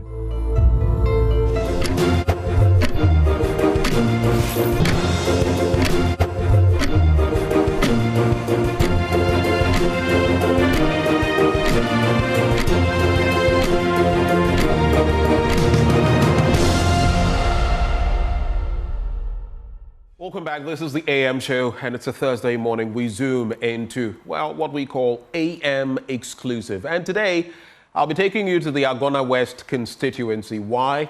Well, The incumbent member of parliament, who has also been a minister for gender, children and social protection, you know her name, Cynthia Morrison, has chosen to go independent.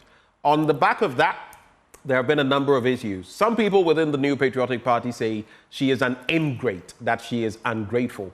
But she has also said that she's not been treated fairly by the party, by some members of her constituency, and so she's going independent. But what is the real tale of the tape? Joining us for a conversation this morning on AM Exclusive, we have the Honourable Cynthia Morrison, who actually is Member of Parliament, incumbent for Agona West. Madam Morrison, a very good morning to you.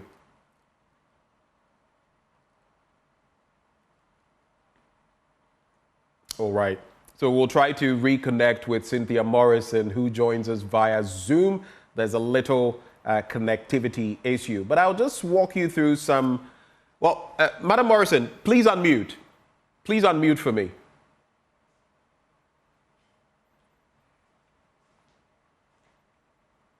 If you can hear me, Cynthia Morrison, just press the unmute button. I can hear you. I've unmuted. Great. Thank you so much. I can hear you too now. It's really good having you. But today, we're having a conversation. I hope you're well. By grace, I'm doing well. We thank God. How is Agona West this morning? How would you say your constituency is faring? Thank you, and thank you to your viewers and listeners. I just got up and I haven't stepped up, but I believe by grace, everything is going well. Okay, all right. Any new developments in your constituency you would like to talk about before we get into it, if any? Nothing much, except that everything is going well. Everything is going well. All right. Now, we have seen pockets of incidents where some members of the New Patriotic Party, from the fallout of the parliamentary primaries, decided that they would go independent. Of course, this wouldn't be the first time. The Fomena MP, for example, is Honorable Asiman, went that route, won, and caucused with the majority side in Parliament. But you lost your primary, and some said you would go quietly, like the Dr. Dixon, Adomaku Kisis, and Anyao Tutum, and others. Can you confirm that you have officially filed to contest as an independent candidate in Agona West? Is that true? Yes, I have filed already. I filed 3 days ago. I guess the question for most people in the MPP would be, why? Thank you. I initially heard what you said, that some people would say that I am an ingrate because I have been a party member, I've been a regional woman organizer, I've been a member of parliament, I've been a gender minister, and I'm going independent because I'm an ingrate. It's quite sad, and it pains me to hear that. Because officially I have not spoken to my party, I restrain from saying certain things. But far from that, I'm never an ungrateful person. Before then, I had lost the primaries in Agona West. My first time I lost my primaries. I was the first person to host a rally here. I held this party as if it had an MP when we lost our MP. I rubbed shoulders with the NDC incumbent member of parliament, who is Honorable Obinpo. And when you come to Agona West those days, you wouldn't even think that there was an NDC MP. You would think it was an MPP person who was on the seat, because I worked hard and I played the role of an MP, irrespective of the fact that there was an NDC MP, and we won the seat massively. The president gave me the opportunity to serve this nation as a gender minister, and I am so grateful to him. There are people who had served 5 terms who had never been ministers. There are people who have served 2 and 3 terms. And so I was so grateful to him that even if it was for a month, he had given me that opportunity to sell myself. And I believe that I did it so well. When the president was reappointing the 2nd term, he thought it wise to cut down the number of ministers. And so he called me and told me he's cutting down the numbers. And so I wasn't going to work in the next administration. You can find out from the president. I went to him afterwards to thank him for giving me the opportunity. I went to the chief of staff to thank her for giving me that opportunity, because I didn't take it for granted at all, knowing very well that this is a big party. People who are more qualified than me and everything were there. And the president found it wise to call me to come and work for him. It is not my job, it is the president's job, and he decides who to give it to. So I am not pained at all. When I hear people thinking that I am pained, it is not true. And the second thing that hurts me most is that when I hear this, and the next thing is that she made money in gender during the COVID and now she's left. I am on national television and I can tell you for a fact that all the things that we distributed that people think I went to purchase and I made money. No, I did not do that. I did not buy anything. I just distributed. So when I hear that, it pains me so much. And that is the negative propaganda they use against me in this constituency. Even as a 3 days today, who uses against you? Chris Atta, even I'm coming 3 days today. There was a campaign launch here. I was in the constituency. I had not even filed my nomination. My national chairman was here. My national secretary was here. I didn't even get a call from him, meaning I was even out of the party. My MCE stands on the stage to say that I have made money, and people would say I have stolen money. And even yesterday, I was at the police station. I reported a case where somebody had played a tape saying that I have stolen millions of money from gender, and that is the speculation in town. Anybody in Stredu knows that I made money in gender and I've stolen money, which is so sad. I want to clear myself. So many things went on during the election. I left this country in May. I wrote a letter to Parliament. I left the country in May. And I made a public announcement on air that all the negative things that they used during the primaries, they should clear me out before we start the campaign. And I have the records in my constituency radio, because politics is not about only making money. Your dignity is very important. I couldn't leave politics with that dented image. I couldn't leave politics. Yesterday, they organized market women, gave them 100 cedis each. They came to confess to sweep me out of the constituency. And they did that. And they were talking about me making money in gender, which is so sad. When you say sweep you out of the constituency, are you referring to the parliamentary primary? With brooms. They swept out. I can send you videos of what they did. And me, when I come to the studio, I will show you all the negative things that they are doing. A member of parliament, it is on what I had built that we are going to campaign. His Excellency Dr. Baumia is going to use what President Nana Akufo-Addo had done to campaign. Same here with me. So if you do all these things, you insult me publicly, you insult me on radio, social media. When I went to file my nomination just 2 days today, I met NDC. They came there after I had gone there. They were using my name to even sing and chant and took pictures with me, and they were just happy around me. I felt so embarrassed. I didn't even want to walk through them and sit in my car, because I knew the way they were using Cynthia Mamle and things like that. Immediately after the program, around 5:36, I see on social media, Adum FM online, Cynthia was hooted at the Electoral Commission, which is not, and fortunately for me, when the report came and they read it out, there was a guy who was there, said, I was there. I was there with the NDC woman to submit our forms. Nobody hooted. And you could see 7 young men behind the scenes. And we found them out yesterday. They said they gave us 100 cities to do that. Who does that? So there was some hooting, but it was staged. Is that what you're saying? That one was staged. Even at home, when they called me, they told me behind the scene that this one, we are not going to talk about it because we can see that this was staged. And everything is being staged. My organizer in the constituency, he puts a microphone in front of somebody who was insulting me, and virtually the things that the woman was saying, you could see she's been told to say because they asked, she doesn't even know me. Somebody went to the woman 2 days after, and she said, I don't know the woman, but they gave me 100 cedis to do that. And I didn't even know that I was being recorded. If a sitting member of parliament, meanwhile, Chris Atta, who happens to be the PC, is my son that I took in, gave him job to do. I don't mind if he's contesting. Before then, we had a meeting. I told him, I don't mind if you are contesting, but be careful. You don't say anything negative about me. If you know the negative things going on here in Wwest. It is so sad. Once I was a member of parliament, two years ago, they went for election. My group won. I sponsored, they won. When they won, Chris was given the position as a financial secretary. 2 months after they went for the regional election, the national election, 3 months afterwards, he wrote to resign. Fine. When he resigned, he had a whatever foundation called the Chris Foundation or whatever, Chris Care Foundation. I don't mind if you have a foundation, but when we go to a funeral, the Council of Elders, everybody, we are representing MPP at a funeral. Chris Care Foundation will come with Chris Care and MPP. And after we have sat down, they will also come and do their donation.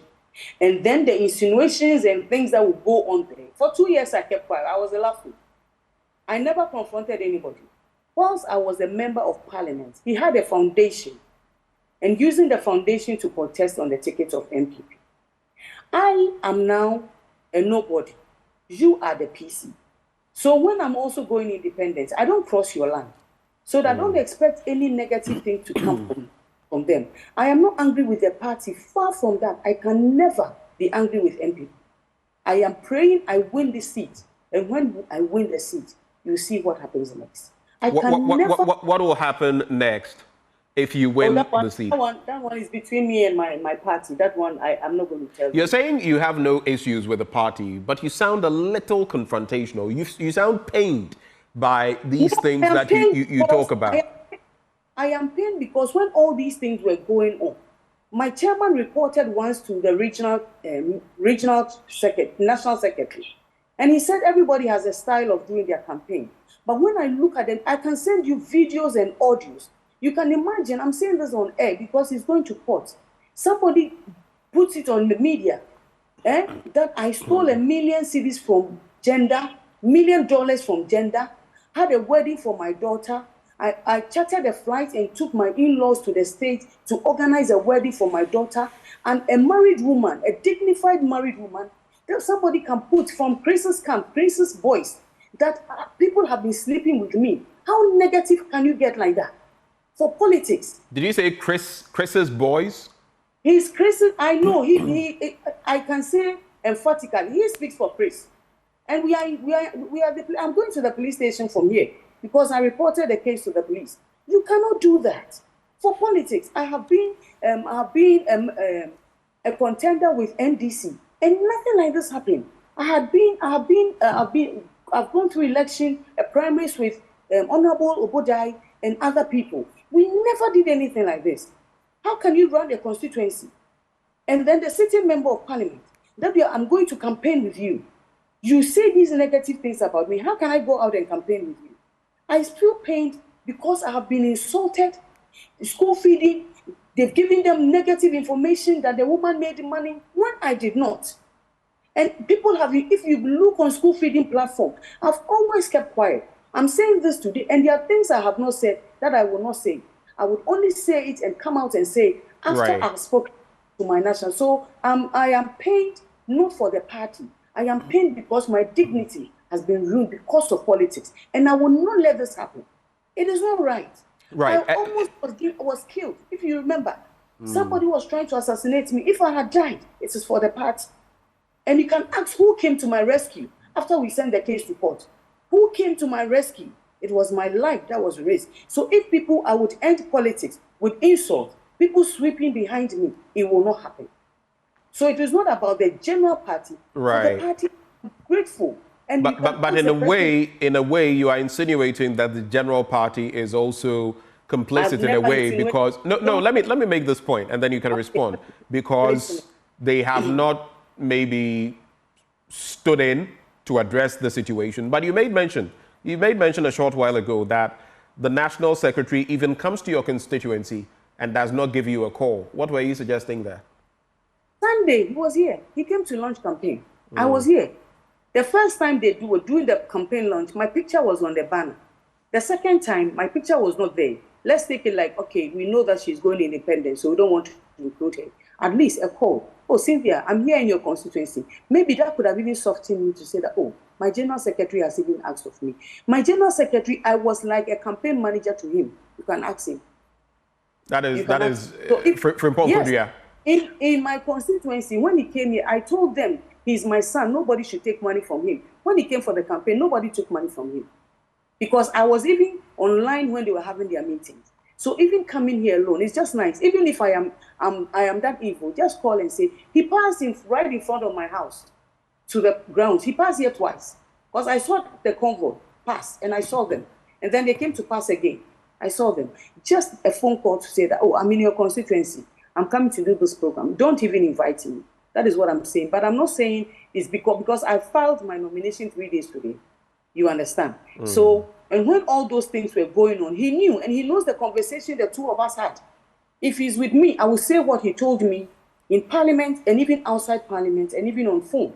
Okay. When all these things were going on. But because he's not here, there's no way I should say anything. But if he's here with me, then I can say. Yesterday, I mentioned my leader, Afenyo's name. I did not mention it negatively on another platform. I said there are certain things that I had to discuss with him, which I had not. He invited me. I got there on Sunday. Unfortunately, that was the Sunday that we were having the manifesto in Takrady. So he was there, so I couldn't meet him. But when I meet him and we discuss it, then I can come out and say, but because I have not discussed, I'm not coming out. But for what I am saying, I'm saying about Wwest. My chairman has done nothing wrong with me. My secretary, I can say that that I am paying is that he can come here and not even just call and say, Cynthia, I'm even passing through. That is all. But for my president, for the vice, I can't say that anybody has wronged me. All right. That one I can say it. Right. Yes. Let me just take you back a notch. There are so many issues to, put out there, but to unpack. You made a statement, and I always like to focus on words, semantics. When you were talking about the accusations, you made millions from, the gender ministry and all of that, all of which you say are not true. But you said something. You said politics is not only about making money; it's about dignity. So, if I'm to go by that, all right. Just let me land. You said politics is not only about making money. So it is in a way about making money. Is that the point, or did I miss the point? Let me tell you. When I was at gender, anytime I go out to do monitoring, definitely they give me allowance for going out to do monitoring, isn't it? Well, I didn't know. I didn't know that. When you go out to work, don't they give you money? They do. Even if it's at one city, they give you money. When I was at gender, and I know that when you say when I go out to work, they give me money, I don't know what you mean. Your office gives you per diem for going out, don't they give you? I go to the UN to represent Ghana, don't they give me per diem for going? All right, go ahead. I travel out, don't they give me money? That is what I'm talking about. And that one, if I wasn't the gender minister, there was no way I could go to the UN. There was no way I could go and represent Ghana anywhere for me to be given maybe something. So that is what I mean. Okay, all right. Thanks for that. Exactly. But even when I was at gender, you can find out from my chief director. We have a land here in NAFCO, and it is in Shredru. People were encroaching on the land. And because I am from here, it was difficult for me to go. So the ministry had to come and make sure that the place had been captured properly for us. From my bank, I gave them the money to pay. I left gender more than 6 months before the money was refunded to me. In gender, when we have to do something, you can ask my chief director. I take money from my bag and they're like, we don't do that here. And I'm saying, why is bureaucracy delaying us? This thing should be done. I pay for my purse before they do the refund for me. So when I talk about not only making money, you also help in a way. That is what I mean. All right. Now, definitely nobody can tell me that you go to politics and you don't get even anything. But there are people who have not made anything. They are only on committees. And I have been made a minister. So definitely those few monies that I made, it is money. I can't say that, be a hypocrite and say that you go there and there's nothing at all. At least because I can go to an office and I'll be accepted because, oh, that's the gender minister, she needs an offer. They would offer it to me willingly because of that position. And if not for the president, there was no way Cynthia Morrison could have been a household name. I was a member of parliament. So many people did not know me. But internationally, they know me because my president gave me that opportunity to serve the party and to serve the nation. That is what I mean. So, based on what you've told me, are those the reasons for which you took this decision, you adopted this decision as Of a course, sitting because- member of parliament, as a former cabinet minister, that you will not run on the ticket of the MPP. You had actually lost the primary and that you would go independent, especially considering that what it means is you are basically leaving the MPP because they have stated categorically in the past that if you go independent, it means you are leaving the party, which means though you are saying you have no issues with the MPP, it means technically, as of now, you are not a member of the MPP. That is very true, and I know. I knew before I made that decision. Let me tell you, I left this country in May. I came back in August. I came back on a Thursday. Friday, I came to the constituency because there was a Deba. When I was going to the Deba, 26 buses followed me, apart from the private cars to the Deba. It is not only about me. I wish you come to straight through. We went to election with 51 people or something. I've forgotten them because some people did not turn up. 240 voted for the PC. 700 and whatever did not vote for the PC. I come and they have organized themselves and said, we cannot go with this guy because he disrespects her. He's not here, so I didn't want to go into details with him. That is what I do in politics. If my opponent is not with me, yesterday I told the media, if you want me to talk about him, I wish you give us a platform. Because he's not here, it will be unfair to speak negatively about him. So you can come and find out. It is the executives who did not vote for him, the elders in the constituency, I won't mention chiefs because they don't do politics. People who are reasonable people that I even respect and some even I do not know, but I see them and you know that this is a woman of dignity. They call me and say, we are going with you. So it is not about me. So the sweeping and all those things, even though it's a disgrace on social media, it does not reflect in Wwest. I am only praying that the results will come out. They know what I've done for them. These numbers that you were mentioning, the 700 and only 200 voted for him, are you talking of the primary? I'm talking about primary. But there were a number of you contesting. I know. He won in the end, whether it was 200 out of, but he won. When I'm doing I know. I'm saying I am not going just because I'm going. When you have the support of the people, then you can confidently say that I will listen to what the masses are saying. Right. Now, we had 4 teams who contested. You called me earlier. If you had called me around 5, and you can make a call at 5, and you will see all the other teams here in my house. We're holding our first joint meeting today. When you say all the other teams, you are referring to the teams of the other contestants. Yes. You can call me at 5 or 5. Do a video call, and you would see. And they will talk to you. So it is not only about me, it is about MP. We will not lose this seat, we will win this seat. So that's why I said he's not here. So when you say something, and I will tell you why he cannot lead us to win this seat. And I know the national knows it, the region knows it, that he cannot win this seat for us. If I had decided, you see, because when I traveled, I knew that I was going to come back for us to campaign. Seriously, because I had done it before, Honorable Obodai's time. But with all these insults, that is why I started with it. I cannot even go anywhere with him. I have 2 places in my constituency that it is not, you can, if you look at the pattern of MPP and you look at our results, there are certain places for political, I will not say because I do submarine politics. Even though I knew it was for NDC, it is now for me. And if he can go there and win, it will be about Cynthia Morrison. It will not be about him. When I go to that place, a 2-3-year-old who can talk, they will see me and they will say, Cynthia, now even they are calling Mamle all over. And I knew that when I lead him, he can win. But he's not a person I can lead to. That one I have to be very frank with you. Okay. He's not a person. Right. So I just want you to clarify something for me.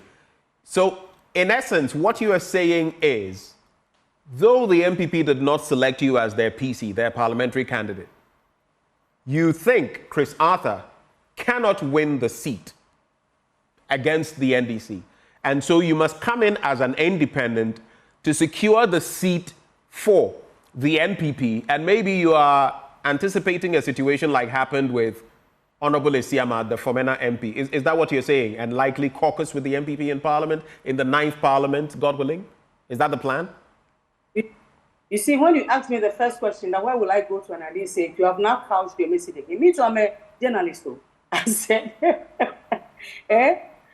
I said to you. No, I'm just saying that based on what you just told me.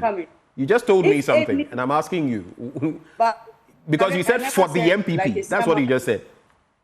I didn't say that. Look, I said, if any of the four, I'm telling you on authority, if Kojoado, who was the former chairman, had won, I would have campaigned with him 100%. If Yosin had won, I would have campaigned for him. If, what's the name? Benyamo had won, I'm telling you, I would have campaigned for him with all my heart.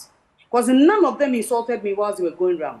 And I never insulted any of them. I am telling you today, if any of them had won, by now I would have been in my boots, holding hands, and we'll do our submarine thing before we do the general one. I'm telling you, and everybody knows in this constituency. And their people are coming here for their people to start working for me. They started their work before I touched down.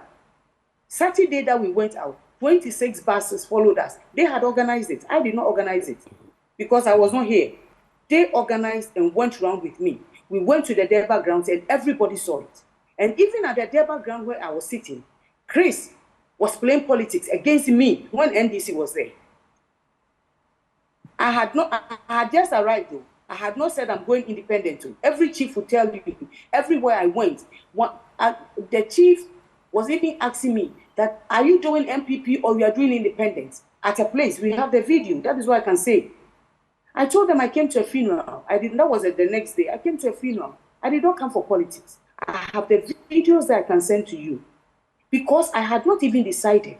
I am telling you that if things had been that cordial and Chris had not gone this tangent that he's going, there was no way I would have asked the Council of Elders to come behind me, come and see the people and talk to them.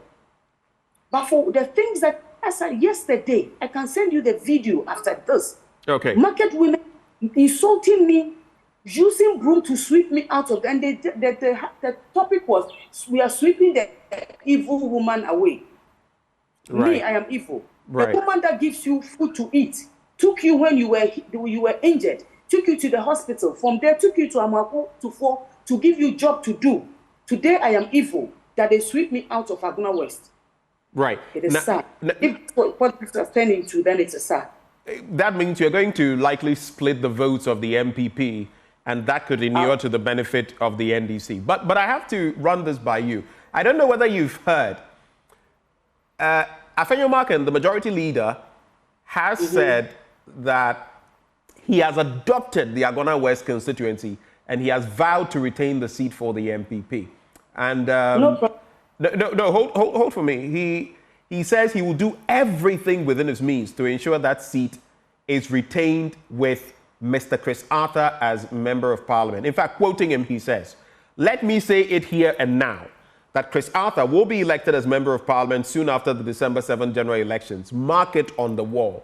I have nurtured him to become a second Afenyo Marken in the Agona West constituency to spearhead human and infrastructural development. I have high confidence in him because he has the ability and capacity to deliver. He is humble, affable, and a dedicated server of humanity." He goes on and on. But what is your reaction to this? Because then the very top hierarchy of your party is against what you're doing.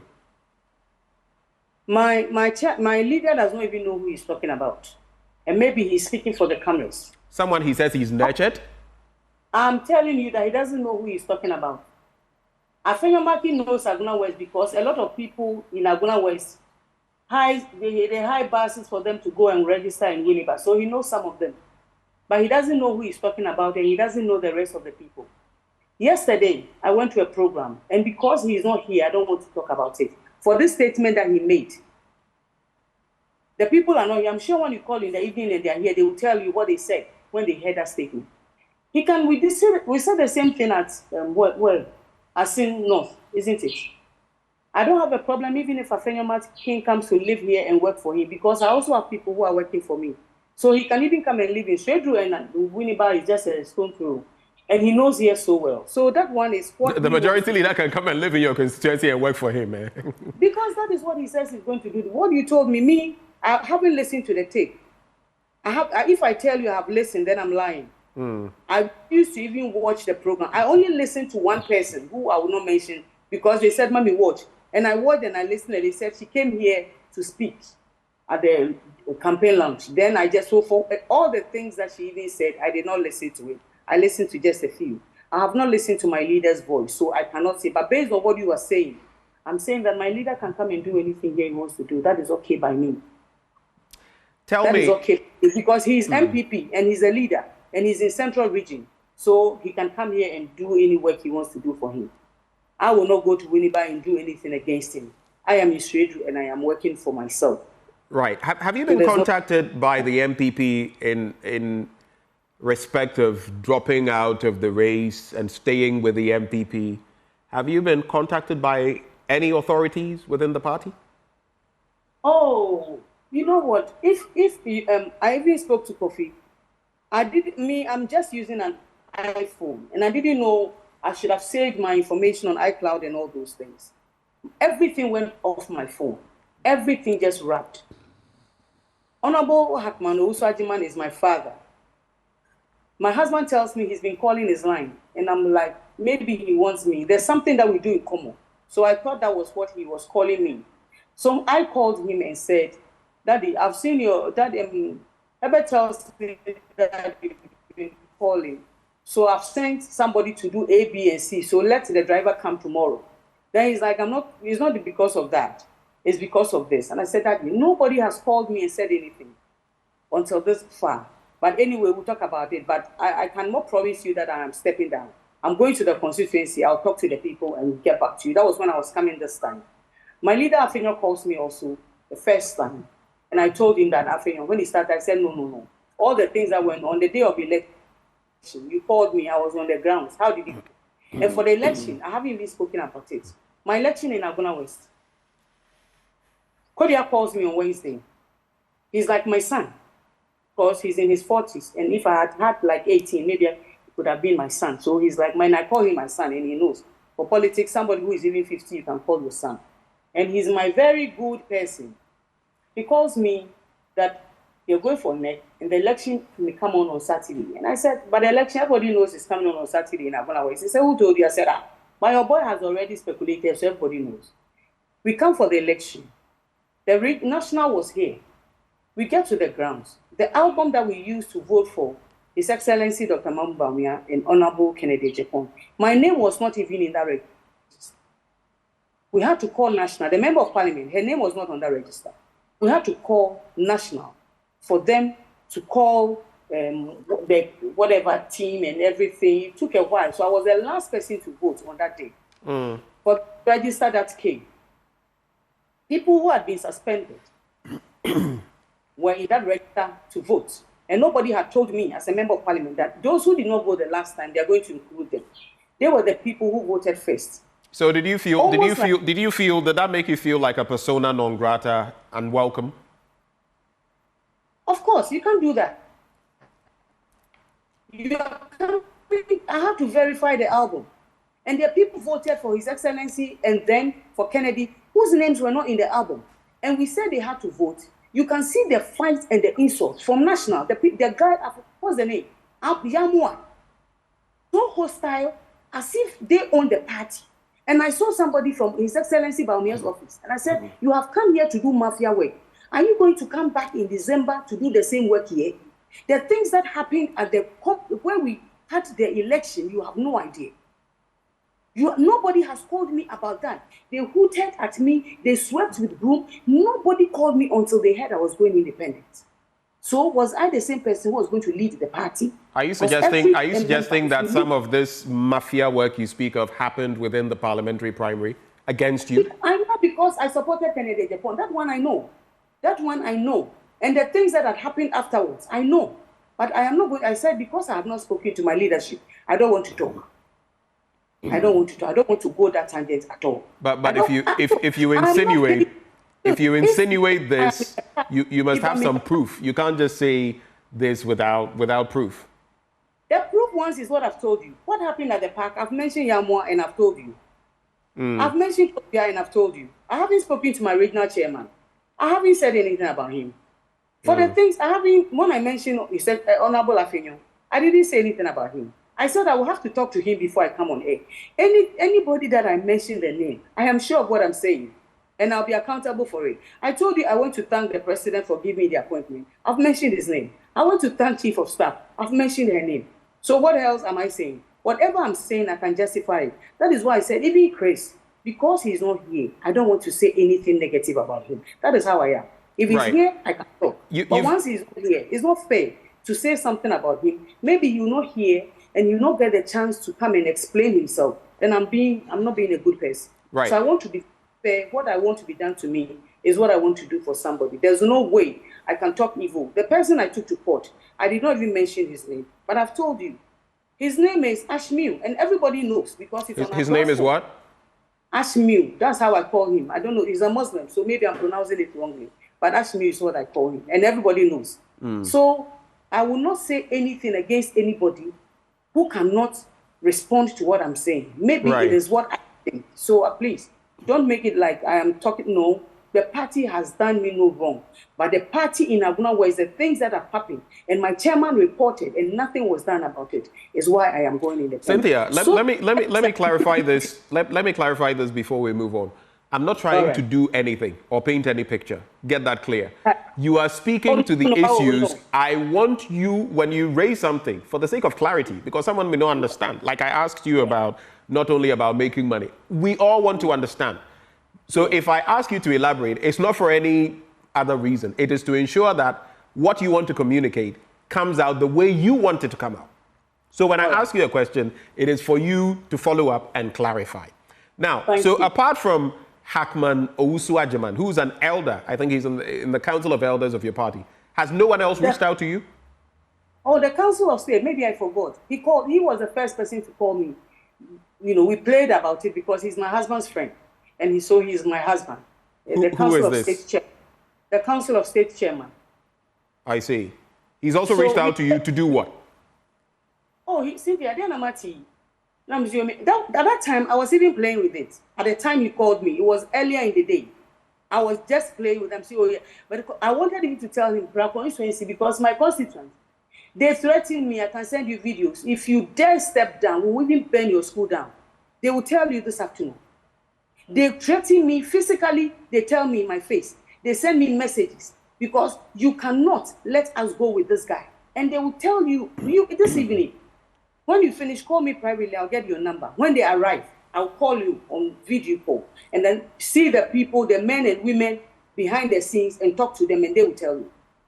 And they are the people who took me to parliament. They worked for me. They have been my support. So I will not let them down. Nobody else voted for me in Aguna West. They did. And so this evening, and let me also come back to when I talk. It wasn't for you also. It was for the listeners to know. But the only time I pulled you, I thought you were trying to do something. I was pulling your leg is when you said when you win like Asiman, you take it to MPP. That is them. But for everything you're asking me, I am 100% okay with it. So don't also have anything that maybe I think you are trying to be difficult. No. Right. If you don't push me to the wall, how will you get the information? That one is, I'm okay with it. So from what you're saying, the chairman of the Council of State has reached out, Hackman Owusu-Agyemang has reached out. And you tell me that on the ground, the people want you, even all of those others who contested in that parliamentary primary, they are following you, which means the MPP in Agona West is split. Is that the case? Maybe not. Maybe not. Yeah. Is there any chance, because just a short while ago you said, someone had spoken to you, I think it's Hackman, and that you said you would consider whether or not you would, step down. Is there any chance you will back down, you will step down, you would change your mind? Is there any such chance? For where we have gotten to and for what happened yesterday, I will not. I will send you the videos and you can play it on your television. for what had happened yesterday. The audio is you can play on your television. It is against me, but you can play on your TV. If your wife is being insulted like this for politics, and the people I have fed are the ones saying this, I will send it to you immediately we finish. You can play it on air. You can play it on air. Right. Right. And me, I tell my story on TV to the young people. Before I got married, I would go to the club and do everything. 4 or 5 years before I married, I had fellowship with God. And there's no way, even before then, I stopped having a boyfriend. I say it on television to encourage people. The only time I had a relationship is when I married. And I tell the young, even yesterday, 3 days today, I went to a gym. So nice girls. When we finished with the meeting, I brought them out and advised them. I see any young girl, I say, you are beautiful. Don't let men sleep with you. When you marry, you run away from sex. I say it on national television. So how dare you put it out there that men are sleeping with Cynthia Morrison, Herbert Morrison, this man's wife. And what are you going to give me? For sex or for what? Or for money? How can you do that? You know Herbert Morrison, I am privileged to be his wife. And for you to insult me, for it to get to him, there's no way. So I mean, but even if I lose for that, I will stand on my grounds. Thank you, Cynthia, for sharing your thoughts with us this morning. I'll give you about 30 seconds. If you have any concluding thoughts to share, I will take them and then we can wrap it up. Any final words? Oh, I want to thank the MPP party for giving me the opportunity, for all the insult. Black Rasta will insult me without knowing me. This person will insult me without knowing me. I don't have a problem.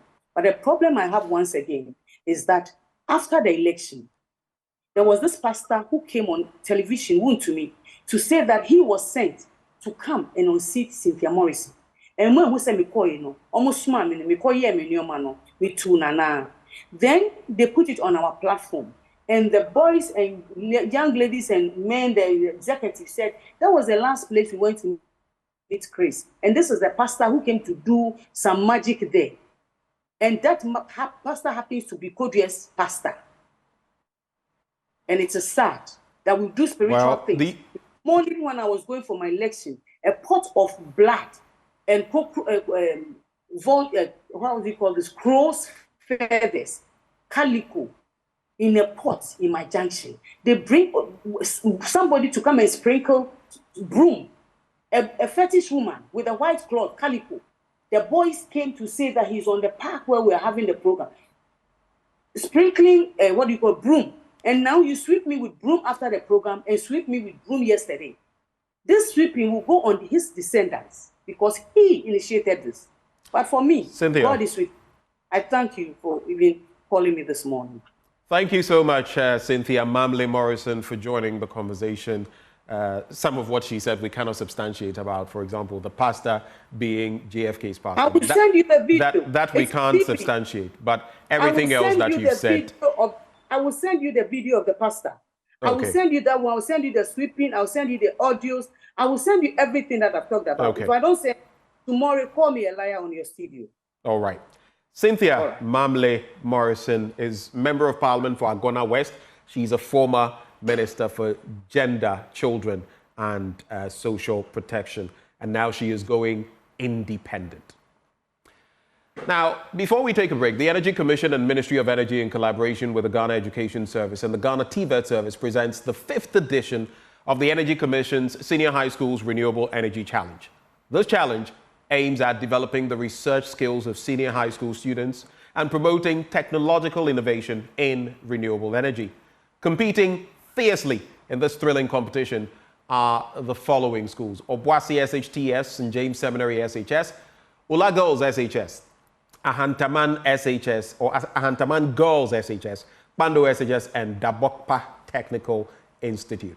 Join us for the grand finale on Tuesday, the 8th of October 2024 at the Accra International Conference Center. Catch the live broadcast on Joy News at 9 a.m. This event is proudly supported by GIZ, Ashesi University, the French Development Agency, the VRA, and others. We'd also like you to know of the Joy News, an amalgam of professional bodies organizing a public speaking event on the theme, Transformed Individuals Transforming the World, a challenge for the religious community in Ghana. The speakers Dr. Philip Engman, Dr. Mrs. Yvonne Yuenchiwa Eseku, Ambassador Umar Sanda Ahmed, that is Lieutenant Colonel retired, and the main speaker, Reverend Dr. Joseph Kofi Entry. Now, the moderator will be Philip Osei-Bonsu, host of Ekosisei on Asempa FM. The date, the 17th of September 2024, time 6:30 p.m. at the British Council Hall. You don't want to miss it. For more information, you can call 0244 220 427. 0244 220 427. This event is powered by Joy News and Joy FM. This has been AM Exclusive. We'll be back with more action on the AM show. Do stay.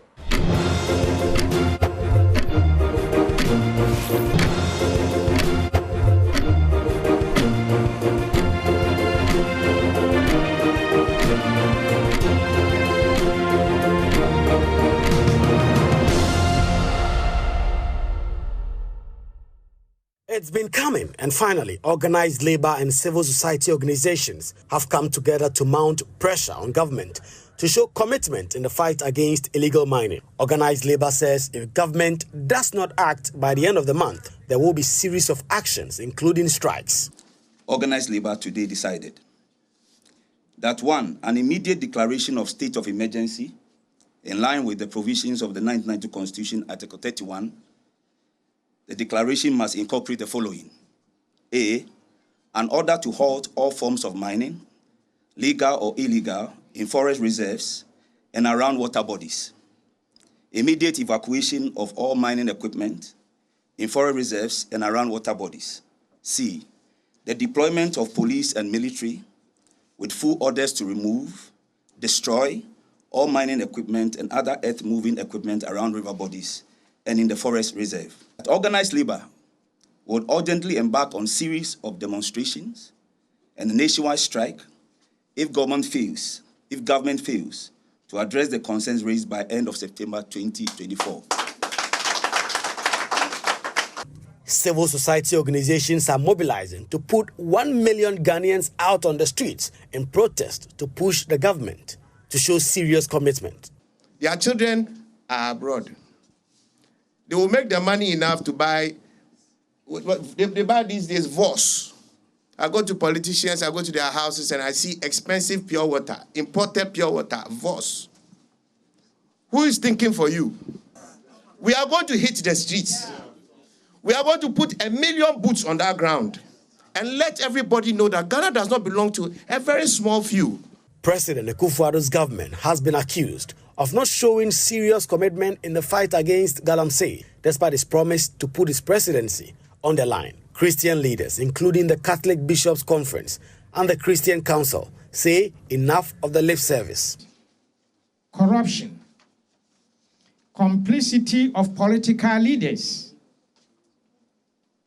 some chiefs, and the lack of political will have further exacerbated the problem. We demand that any individual, security service personnel, politician, or chief found to be working towards the fight against illegal mining should be made to face the full rigors of the law. This civil society movement is being led by the Media Coalition Against Galamsey, which has outlined a number of demands. The president must declare a state of emergency over our water bodies and get the military to clear everyone found on the water bodies. Permits given to mine in protected globally significant biodiversity areas, GSBAs, must also be abrogated. 4, repeal LI 2462 immediately, challenging the president to prove us that addressing Galamsey with the urgency it deserves now as a national crisis is of utmost priority over winning the next elections. As organized labor and civil society move to jolt government into action, water bodies continue to be polluted and the environment is being destroyed at an alarming rate, with experts warning it could take years and billions of cedis to really reclaim lost lands. That is, if the fight against Galamsey starts now. Kweku Asante for Joy News.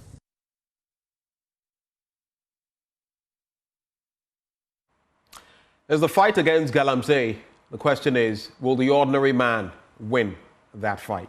Well, joining me in the studio, our parliamentary affairs correspondent, who also yesterday was on this beat, Kweku Asante, is in the studio. He joins the conversation with us this morning. We also have joining the conversation Professor Eric Kwabena Che Abavare. He is UTAC president at the KNUST, the Kwame Nkrumah University of Science and Technology. He is part of organized labor, and they are threatening to down their tools. Prof, a very good morning to you, sir.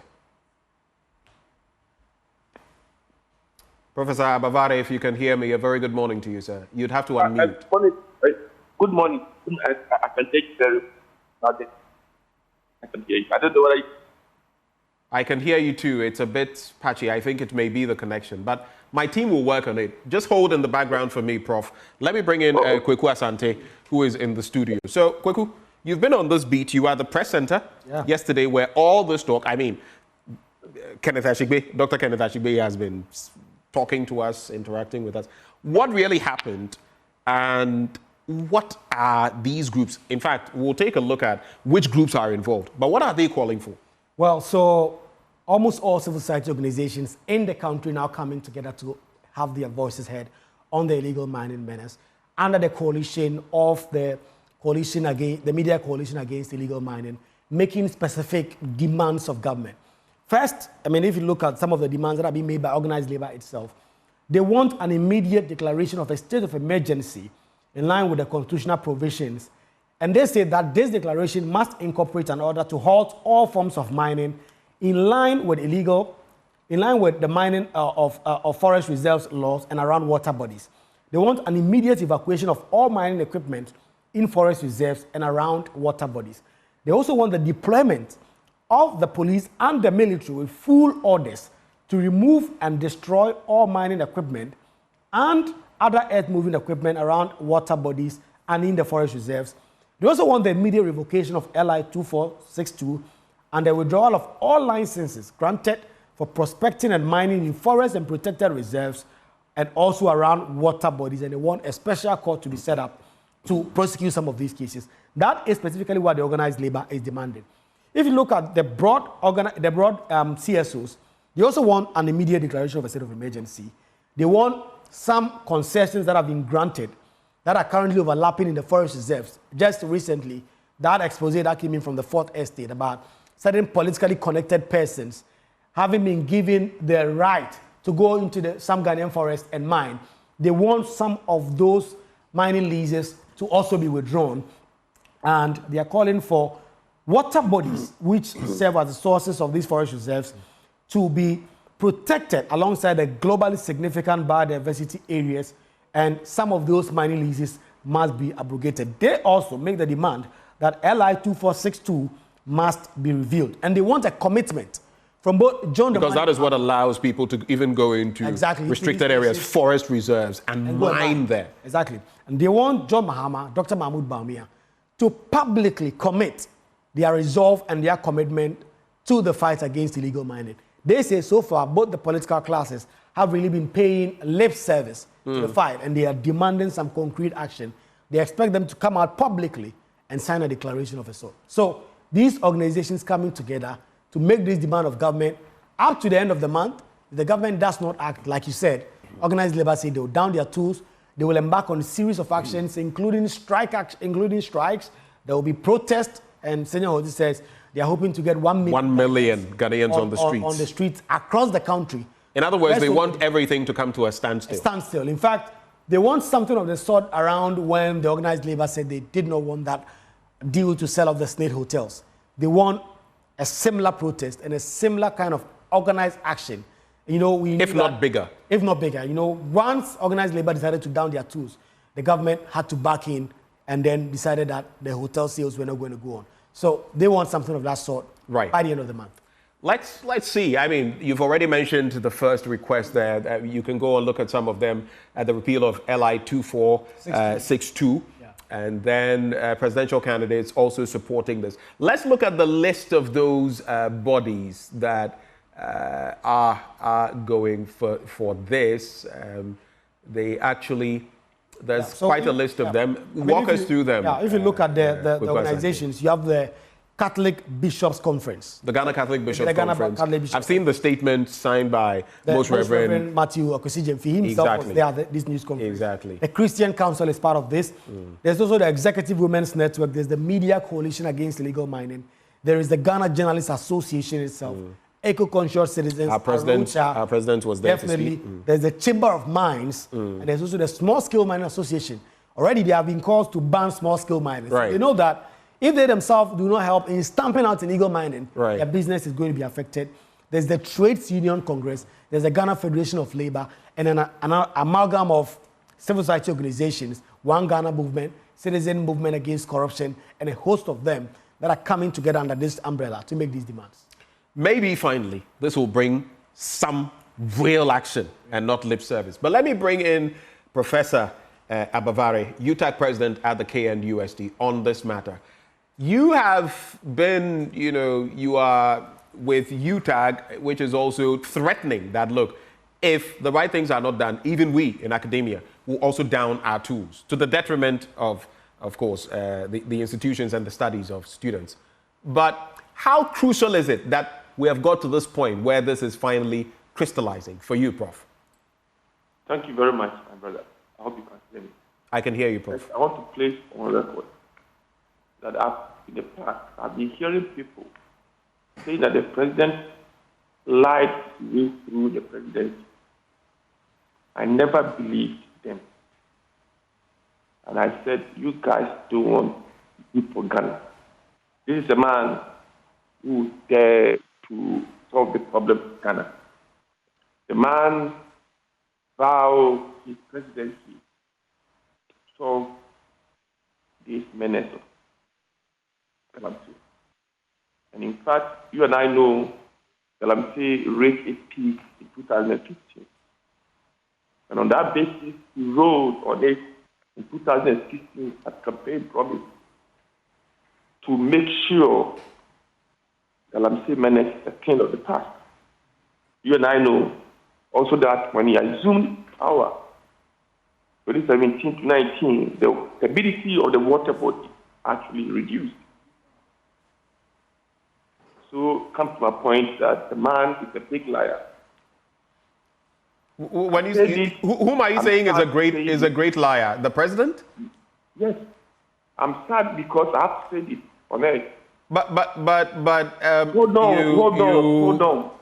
I'm saying this because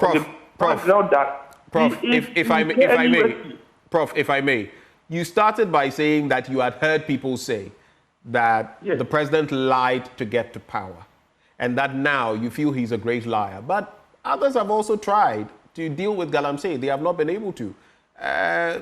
Calling the president a great liar, I don't think that's fair, is it? It is very, very fair. If you allow me to explain. And he himself will admit that I am not lying. You see, as we speak, he is in KNUST, Ghana Bar Association, having a meeting there. He's an astute lawyer. And in all the deliberations, this man has refused even to comment on Galamsey. He has refused to comment on Galamsey. And I want to place again on record that once upon a time, when issues of Professor Frimpong Manso, the then Minister of Environment, was seizing people's excavators and cranes, the president made us believe that he was doing the wrong thing. But today, I believe the old man, Frimpong, Nanado has all the power to stop Galamsey, trust me, if he wants to. The point is that he doesn't want to. That's simple. He has all it takes to stop Galamsey now, if he wants to. The point is that he doesn't want to. He doesn't want to. Why? For political expediency. But I've explained one, because I'm a physicist. I always speak physics. the planet Earth has at least 4 billion years to live, because the sun has 4 billion years to live. And if in our time we want to destroy the planet before the 4 billion years, then the man we all believed and trusted that he would solve the problem. And indeed, he made attempts. 2017 to 19, what was the magic wand? If I should ask. The stability reduced, according to experts, to about 70%. Now you are back to even beyond zero. That's negative. And he never made any comment. And I feel so sad, even the Minister of Natural Resources, that when organized labor asked for state of emergency, he said it's a draconian statement. He is not on the job. Likewise, his boss also not on the job. And they are not willing, if they are on the job too, they are not willing to solve the problem. And if they are not willing to solve the problem, then they must not be in office. So they should resign. Okay. So I call for the resignation of the president. So you're calling for the resignation of the president? Is that what you're saying? Yes, for his failure, for his big, massive failure on Galamsey. Okay. But not only that, I don't rest my case there. I come to the opposition. I heard President Germany, Muhammad, at some constituency or some place, telling the Galamseyers that when he assumed power, as Ghanaians vote for him, you allow them to continue, and if he release those who are in prison, this is no shameful statement. Very shameful. And so they don't, he doesn't qualify even to become a president of Ghana. Take me by my word. So in simple terms, the issue of Galamsey, we know the solution. We know who are involved. We know what we can do to solve it. The issue is that we don't want to do. All right. So you are in support of the demonstration. Are you in support of the demonstration? That will be, and then we'll take your final words. Are you in support of the demonstration? A demonstration is not the answer. Demonstration is not the answer. Because for me, when you start that demonstration, we have had several demonstrations. So what do we do? What do we do? We have seen the president himself organizing most of the mammoth demonstrations. What we do, if you ask me, what do we do? We know the solution, and we don't want to do. So what can you do? The solution is simple. If the president really wants to solve it, he must just say, going forward, I do not want to see any earth-moving machine on our roads going anywhere. That statement alone will suffice everything. It doesn't have to say anything. I do not want to see any earth-moving machine, excavators, this what do you call it? The trucks that carry those excavators. All right. If such statement is made, is it difficult to make that statement because of political experience? So when I say it's reneging on the office, that's my bit. All right. Prof, we're grateful for your time this morning. You've made some very interesting points. Professor Eric Kwabena-Che Abavare is UTAG president at the Kwame Nkrumah University of Science and Technology. Before we get into our next conversation, let go of the overpriced land, home ownership and furnishing deals. Get the best deals for all your housing needs in one place. Visit the EcoBank Joy News Mini Fair at Good Park near Accra Mall from the 13th of September to the 15th of September 2024. The fair is open from 8 a.m. to 8 p.m. daily, and admission is free. Be there to engage various stakeholders in the housing value chain for your home ownership needs. EcoBank Joy News Habitat Fair. Get a house, make it a home. The EcoBank Joy News Habitat Fair is in partnership with EcoBank, the Pan-African Bank, and powered by the Planned City Extension Project from Cities and Habitats, Rent to Own, and sponsored by Elegant Homes, where quality meets value, safety and home solutions. You think of a door, we have it. We'll be back with more on the AM show. Do stay.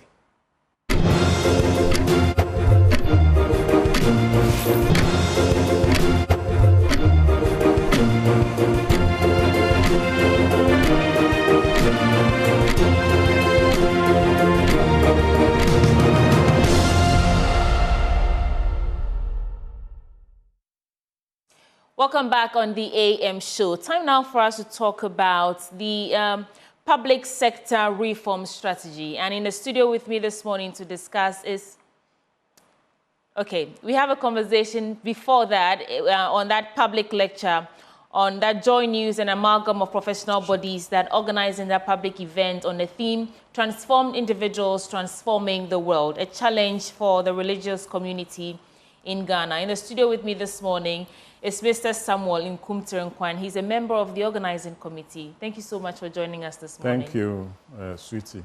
Right. So this public lecture on the theme, it's an interesting theme, Transformed Individuals Transforming the World, a challenge for the religious community in Ghana. I'm curious to know why this is a challenge for the religious community. But first, to set the pace, what is all this about? Sweetie, thank you for having me here. Transformed individuals transforming the world. And in fact, we are looking at, the religious community.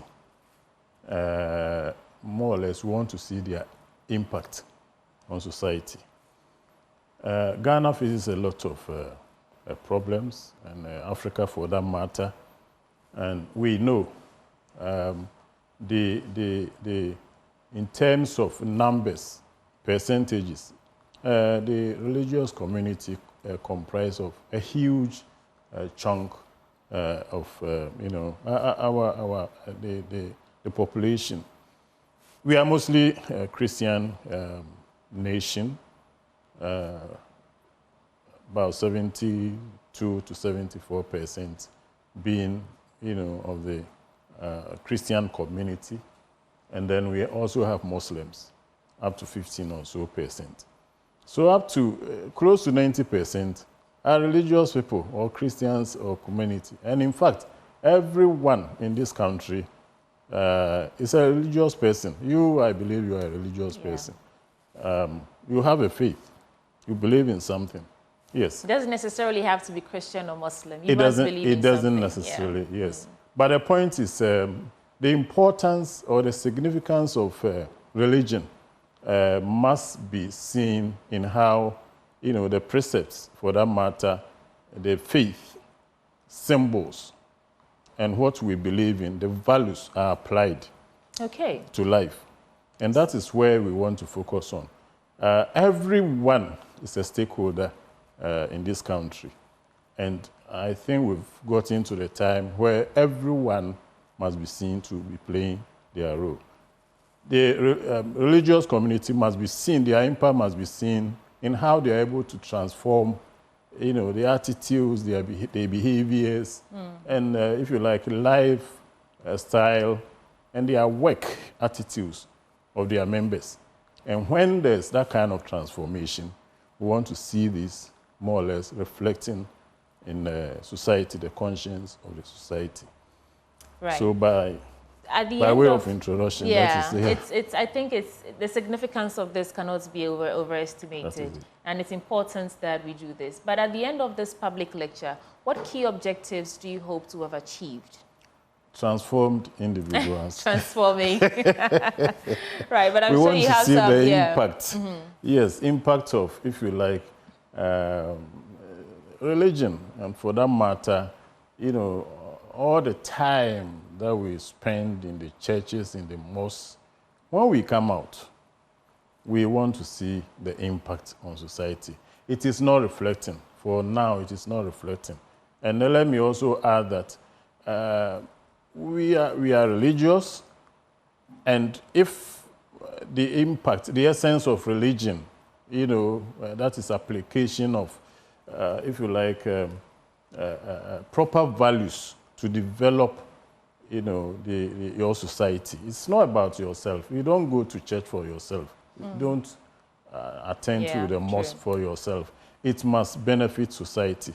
So ultimately, we want people of faith to impact society and also, help us solve some of our problems. And I'm all for transformation. I know it doesn't happen overnight. Sure. And so, I mean, it's important that the people you brought, your lineup of speakers, have that expertise to actually speak, not just to motivate you to want to do something today, but to take something away that stays with you for the rest of your life. Then you are a transformed individual. Yes. So talk to us about... And I can tell you that we, as an amalgam, our activities must also reflect some kind of diversity in the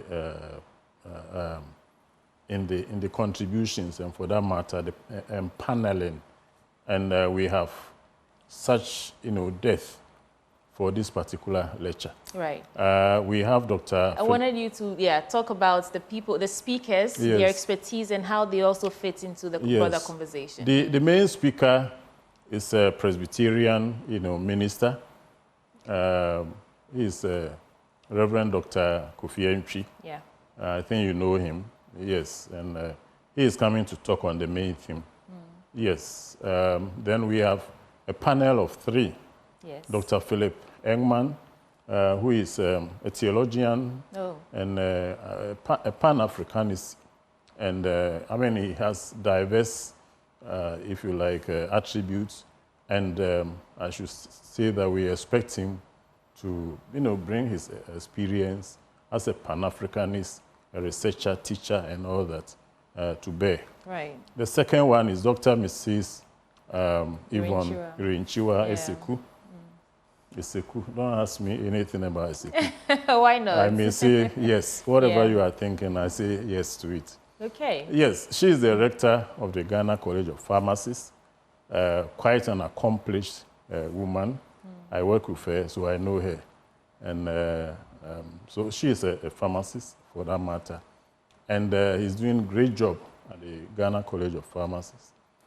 The next one is Ambassador Ima Sanda Ahmed. Yeah. Who is a, if you like, Islamic cleric. Quite an accomplished person. Then the moderator, our your very own Philip Osebonsu. You have a star-studded lineup of speakers here. And so this is happening on the 17th of September. That is a week.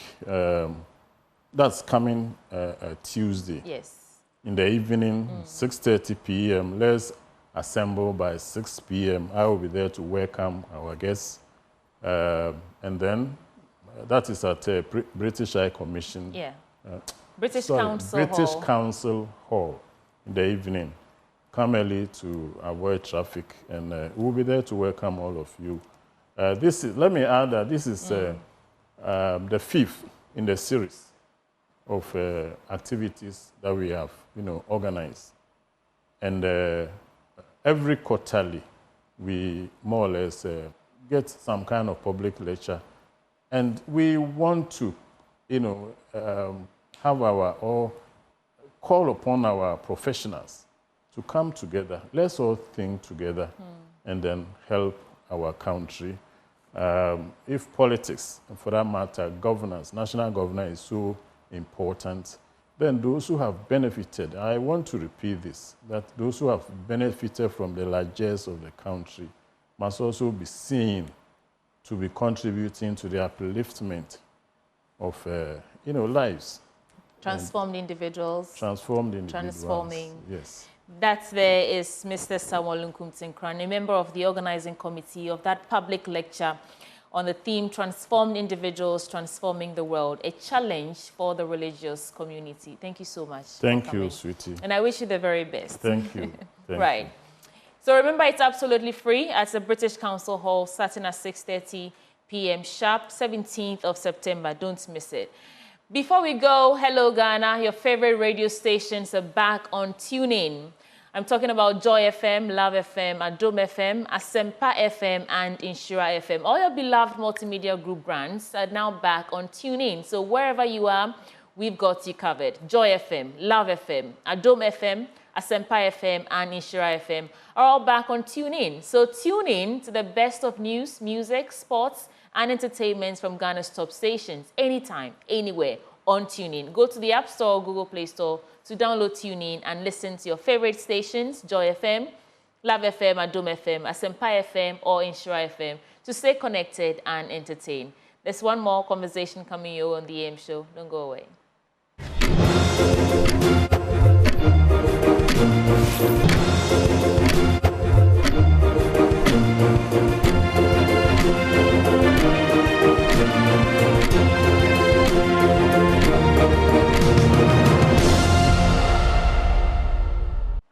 You're still watching the AM show. Now, what do you know about the National Strategy for Public Sector Reforms?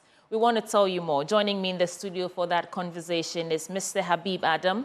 He's Senior Economist and Office of the Senior Presidential Advisor at the Public Sector Reforms. And we also have Edmond Cheyu, and he's the Acting Director for the Planning and Monitoring and Evaluation at DVLA. Gentlemen, welcome to the program.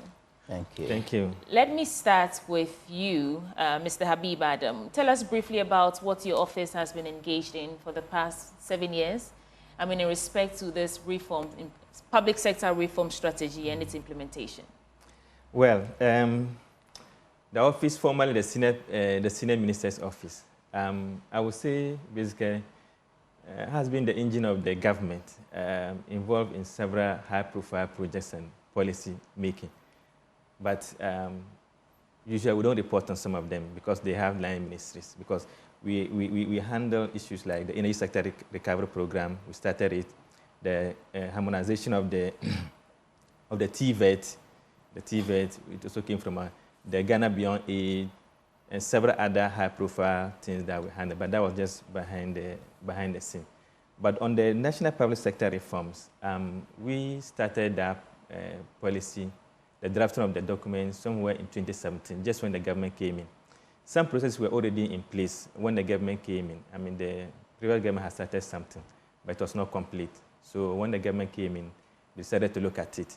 And then they realized that they needed to improve upon the document by bringing in the private sector. You know, the NPP government always started itself as a friend of the private sector. And so we look at it and review the entire government with the help of some industry players. We had some of the University of Ghana Business School, JIMPA, AGI, that's the Association of Ghana Industries, Chamber of Commerce, Private Enterprise, because we wanted to marry both the academia, the private sector, and government. So at the end of the day, we are able to come up with a policy that addresses all the various sectors. And that's exactly what happened. So this policy, this framework, this strategy is a result of all the engagement you have done, the revision that you did to the old document. Absolutely. So it was endorsed somewhere in August 2018 by the president. True. And what about you from the DVLA? What were some of the issues confronting the DVLA which resulted in the participation or involvement in this project implementation? Mr. Cheyu. Okay. Did I get your name right? Cheyu. Yes, the name is Cheyu. Cheyu, okay. So thank you so much. I want to use this opportunity to say a very good morning to your cherished listeners, to our board chairman, lawyer Frank Davis Esquire, and our chief executive, Mr. Kwesi Ajimambuzia, for what they have been doing for DVLA. Yes, so to start with, the DVLA developed a strategic plan in 2021, and it was hinged on 3 thematic areas of people, process, and technology. So from the people point of view, we realized there were some capacity issues and the testing and licensing of drivers for heavy goods carrying vehicles. So we developed a proposal seeking support from the Public Sector Reform Secretariat. And then we also noticed that there were some capacity gaps in some areas like IT, because part of the strategy was also to go digital. And we had some programs in the digital space where we had to improve the competence of our staff and that. And then we also did another study that revealed that some of our processes were too long. If you pick vehicle registration, for instance, there were about 13 processes an applicant had to go through to complete a vehicle registration process, for instance. And that took about 6 hours. So management felt that we needed to cut that down drastically. So part of the projects we submitted to the public sector reform, one of them was to improve vehicle registration time from 6 hours to about 1 hour. What's the duration now? The duration now is about... Have you been able to reduce from 6 hours? In fact, we've been able to reduce it significantly to 2 hours, but we haven't met our target yet, so we are still working to... Right. You mentioned people, technology, process and technology. So let me throw this to you, Mr. Adam. In terms of this reform, I mean, in terms of digitalization, human resources and public service delivery, what are the major reforms that have been introduced? Just give us a highlight of those. Yes, so key among them is the digitalization that he has mentioned. So, you know, we're handling initially about 16 entities. And then later on it was reduced to about 13. And what we did was to make sure to retool all of them in terms of equipment, and then also bring in on board certain softwares or programs that can help the service delivery. And like that's what? I'm trying to get to the details. What program, for example, did you bring to solve that? Okay, so in most of the, we were the implementing agency. And so the various entities came with their, so like for instance, like the DVLA, we have this electronic reporting tool that we developed for them. We also have this mobile app. You understand? Then you can go in through your mobile phone. You can do the registration, get all your details, and submit to them, and then you get the appointment. And then also looking at there's another one that we are doing for them, which is the what's the name? The one that it tells you about when you're supposed to come in. I think that one is still under development. The queue management system. Okay. So that when you have to go in to take your biometric or any of this, you don't have to. A large number of people. You wait until. And some of the agencies like the OECS, Public Services Commission, we gave them video conferencing because usually they used to have their interviews in person. So whether you are abroad, you are in Hamile, you are in Tamale, if you have to attend an interview, you have to come to Accra. And this was causing a lot of inconveniences. But with the kind of equipment that we provided for them, they're able to do all of that remotely.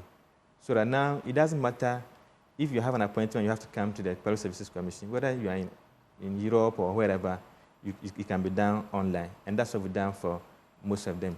And then for Ministry of Transport, we digitalized their records, because they had a lot of issues with their records. So we give them the equipment to be able to digitalize all of them. Even in our own office, we did the same thing. Yeah, these are some of the And these are what you are doing. Are you able to assess how the public is receiving it, or if they have feedback for you? Or let me just say, you've been doing this for 4 to 5 years now. Yeah. Have you been able to achieve your targets, and what's the response from the public who use these services? Well, I mean, you'll be the best judge. I mean, for now, everybody can see what has happened at the DVLA. Passport office, yes, we're able to provide a lot of equipment. And through that, though there are still challenges, but at least now people don't have to wait for 6 months before you go and do your biometric capture. We've reduced all of that to somewhere around 1 month or even less sometimes before you can do. So across board, BDR, BFM devs, we also provide them equipment, help them to synchronize their data, which was still in silos. So across all the agencies, that's what we've done. They brought their the activities, and then we finance them. What about middlemen? Was it part of your objectives to remove the middlemen who charge exorbitant prices to fast-track these processes for you? Well, was it part of your overall plan? Yeah, yes, the overall plan. Because when you digitize, that human intervention is cut off. So for DVLA, for instance, I'm not sure these days you hear about the Guru Boys now. You don't hear much about Guru Boys now. Not much, but they're still there. Yeah, but it's still work in progress. Right. And then when you come to passport office, that one has to do somehow, you understand? So birth and death to the same thing. So it's still work in progress. Most of the equipment and some of the software that we provided for them, those things are still work in progress. A lot of people are still not aware of those things. They still think that before they can access those services, they still have to go through the Guru Boys. And that is why we are doing all this sensitization to ensure that you don't need to go through any Guru Boy to go and access the services of the birth and death, DVLA, or even the passport office. Right. You go online, you can access some of those things directly, and they will tell you when you should come for your biometric capture. So the problem is just the lack of information for many people. They still believe that you still have to go through the Guru Boys, but most of them have been cut out. Mr. Cheyo, let me come to you now. Was there some training or capacity building workshops and development programs provided for the DVLA? I mean, whether before the implementation, during, and in the process, is there anything like that to keep the human resources up to speed on how to properly implement this new strategy? Yeah, so like I indicated at the beginning, the people aspect, we realized some capacity gaps, and we had to bring in some consultancy from Sweden. Swiss Roads. Yes. And they took our technical staff through vehicle. Is it a Ghanaian company? No, it's a foreign company actually, but Ghanaian companies were also allowed to bid because it's a World Bank project. It was open to the world, and we picked the best. Okay. So we were able to train over 60 technical staff in the area of driver testing and licensing for higher occupancy vehicles. That's the category D and F. And then also we train them on how to test and license those heavy goods carrying vehicles. It was a training designed to cover both technical and non-technical staff. We also train our IT staff because of our reform agenda to digitize all our operations. So we have information technology management training. We also train people in leadership. We train people in financial management. We train people in project management, monitoring and evaluation. In fact, it was holistic. It covered almost all the sectors in the organization. Tell me about DEMOPS and the tertiary drive initiative being implemented at the DVLA, and how is that, helping you? Yeah, so these two projects were some of the new initiatives rolled out by the authority to bring our services to the doorsteps of the general public. What's DMOBS short So for? DMOBS is DVLA mobile service. Okay. And we target corporate institutions, we target organizations, we target any organized group. The only criteria we need is a minimum of 20 people. Then our vans equipped with all the testing and licensing will be brought to your doorstep, and we can offer all the driver licensing services from new license to upgrading to renewal, replacements. So when an institution is able to mobilize at least 20 people, yes, DVLA has a van equipped with all a team, yes, to come to you and help you with all the registration, renewal, yes, and everything that you. That's a good. So we can come to Joy FM and render the service to you if we can get the minimum number of 20 for us. How much do you pay for that? It's just, it depends on the service. All our activities, the fees are approved by Parliament, and depending on the service you apply for, we just pick the approved rate that has been given to us by Parliament. But how much are you paying for it? For which of the services? Let's say if we call you from here as Joy News, we say come and help us. We've mobilized 30 people. How much should we charge us for that? 30 people, if you pick something like renewal of driver's license or replacement, you will not spend more than 300 cedis. Each or for the entire team? Each. It's on a person by person. So you need to multiply the rate by the number of people. What's the difference between that and if you actually go to DVLA? Just for clarity. Yeah, the difference is not much. In fact, at the DVLA, we also have all our services categories, so it's not different. When you come to DVLA now, you can apply for what we call standard service. We have the premium service and we have prestige service. So when we come to your environment, we treat it under the premium category. But at the office, you have the opportunity to even select the standard, which is much lower. Right. In fact, the standard is just the lowest, premium is the second, and then the prestige is the highest. But it depends on what you select. Yes. Yeah. So, Mr. Adam, yes. Have you identified any challenges in this new strategy yet? And if so, how are you fixing those gaps? Yes, just before I come to that, I just want to add that, the vans that he spoke about, those vans were procured under the project, and then together with the equipment. And not only the DVLA, for BDR, I also give them about 120 motorbikes, about 10 pickups, so that they can go to the remotest part of Ghana. And you can see that all of them, they have improved their service. They're able to reach out to the You said about how many motorbikes? 120. In Accra or in across, all for 16 the institution. regions? No, for the institution. Then Okay. they distributed across the various regions that were lacking in some of them. You understand? To the challenges, no system is a perfect system. And so we actually had challenges. First is that the number of institutions that entities we have to handle, about 16 initially, before it came down to 13. Even the World Bank admits that it was one of the most complex projects they've ever handled. They've never had one project management unit handling about 16 entities. And so that strategy alone, from the beginning, was a challenge. Then, apart from that, there was also issue of, the civil service or the public sector. Sometimes, we're having the project implementation units in the various entities. But the problem with the public sector is that sometimes, they move them around. So today you have one team representing, let's say, DVLA. And then the next time you are meeting them, it's a completely different team. And one institution, I don't want to mention, but maybe, let's say, passport office. Sometimes you meet today, then the next time you are meeting, most of the people in that unit will have gone on posting outside, and you understand. So we had that challenge of attrition, people changing. And when you are implementing a project like this, you need consistency. People need to be So these were some of the challenges. And also... So how did you fix that? Or how do you plan to, fix those gaps? Yes, are you going to ask them, these officers to stop transferring people? No, yes, we try as much. In fact, actually, the project has come to an end. Right.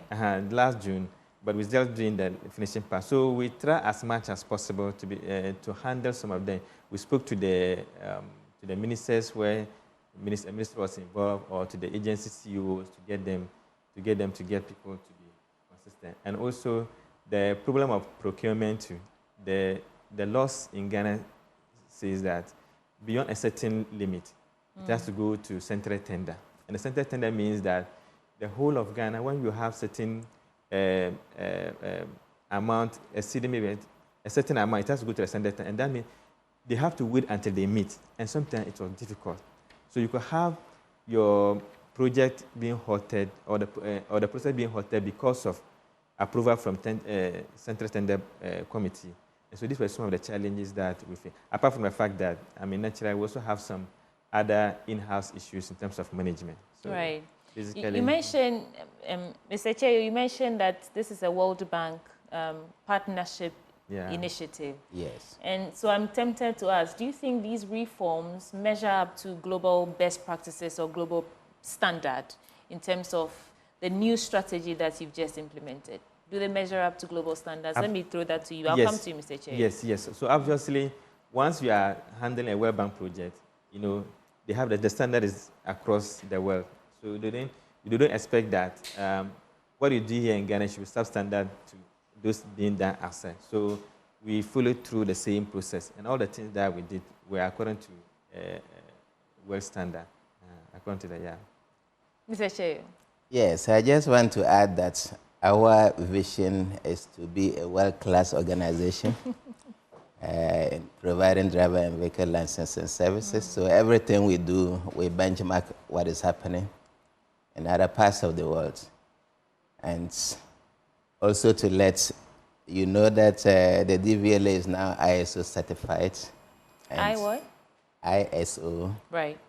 certified, and it deals with standards that are recognized globally, and it's comparable to any part of the world. So international standards, yes, that's just to answer your question. Okay, so my final question to you would be, how are you ensuring that the public really understand these reforms and can make the most out of it, so that it's not just a policy or a strategy that ends up in a document, but we're actually exploiting it to the fullest of our abilities? Mr. Adam. Yes, so that is why we have that, the last bit, the component of sensitization and then informing the public about what has happened at the various agencies. That's what I mentioned earlier, that nowadays, when you want to acquire driving license, passport, you don't need to go through the Guru Boy. You can go to their website, you have all of that, you have all the information that you need, and that can help you. And also, what we also did was to ask the entities, because this is a World Bank project. When the project comes to an end, how do you maintain, how do you sustain the gains you have made? So we developed those plans, the plan after the World Bank, what with the continuity plans, you understand? So that all the agencies were were made to be able to continue the same process even after the project ends. And so we're going to continue with this education, this sensitization, to continue to educate the public, for them to be aware of the improved services that are available by the various public entities. Mr. Chair, is this sustainable? Yeah, it's very sustainable, like my colleague indicated. For us, we had our plans even before we submitted the proposals to the World Bank for support. So if you pick the reduction in registration time from 6 hours to 1 hour, we had a plan in place, and we just went for the support to be able to fast track it. So part of it was to digitize all the operations which we had started. We digitized over 1.6 million vehicle records, and we had equipment to do that. We also enhanced the capacity of our staff to do the work, and the training they did for us. To make sure it is sustainable, we are developing what we call a learning management system. We have set up a training unit now at the DVLA to provide constant, regular training to our staff to be able to ensure that we don't slack when the to make sure that you don't slack. Yes. Right. What will be your final word, Mr. Habib Adam? Yes, so my final words would be, the National Public Sector Reform, it was a very complete reform from the ministry agencies all the way to the MMDAs. But what we implemented the last 4 years was the Public Sector Reform for Resource Project, which was just a small component of the entire document. You understand? A small component of the entire document. So that's a phase one, because the World Bank had given us the resources to see how we could implement, how the first phase will go, and then we look at the second phase, where we can even bring in more donor partners to support the program. When does that start? The second phase. Have you started the project? No, we've just finished the first one, so we are now trying to finalize all the reports and then submit it, and then we'll make a case for the second. Yes. Right. So there's a hope that in the second portion, we have a lot more agencies coming on board. So what we need is just the resources. So once we are done with we submit the reports, and we have the negotiation continues, and hopefully by next year, I'm sure that we'll get a lot more funding to continue. Okay. Mr. Edmond Cheyu, your final words. Yes, so I just want to add my voice to what Habib has said. The Public Sector Reform for Resource Project is a very good initiative, and we want to learn or advocate for it to be continued, the phase 2, to be implemented. And this time around, they should rope in more public sector organizations, because the resource has helped DVLA to achieve a massive. We have improved significantly, won so many awards because of the initiatives we have implemented with the support we receive. And we just want it to be continued for many more public sector institutions to be roped on board. And that there is Mr. Edmond Cheyo, the Acting Director for the Planning, Monitoring and Evaluation Department of DVLA. And we also have Mr. Habib Adam, Senior Economist, Office of Senior Presidential Advisor, Public Sector. And this conversation was on the National Public Sector Reform Strategy and the work that they have done and how they're ensuring that public sector and like the DVLA, for example, is more efficient and you can get your things done easier and faster. Thank you so much for joining us this morning. It's a pleasure. Thank you. And that's how we're wrapping up for the AM show this morning. Thank you so much for joining us. My name is Cynthia Mamle, and I did this with Benjamin Nakakwo. We're back tomorrow at 6 a.m., but Joy News Desk is up next with Faustina Safo.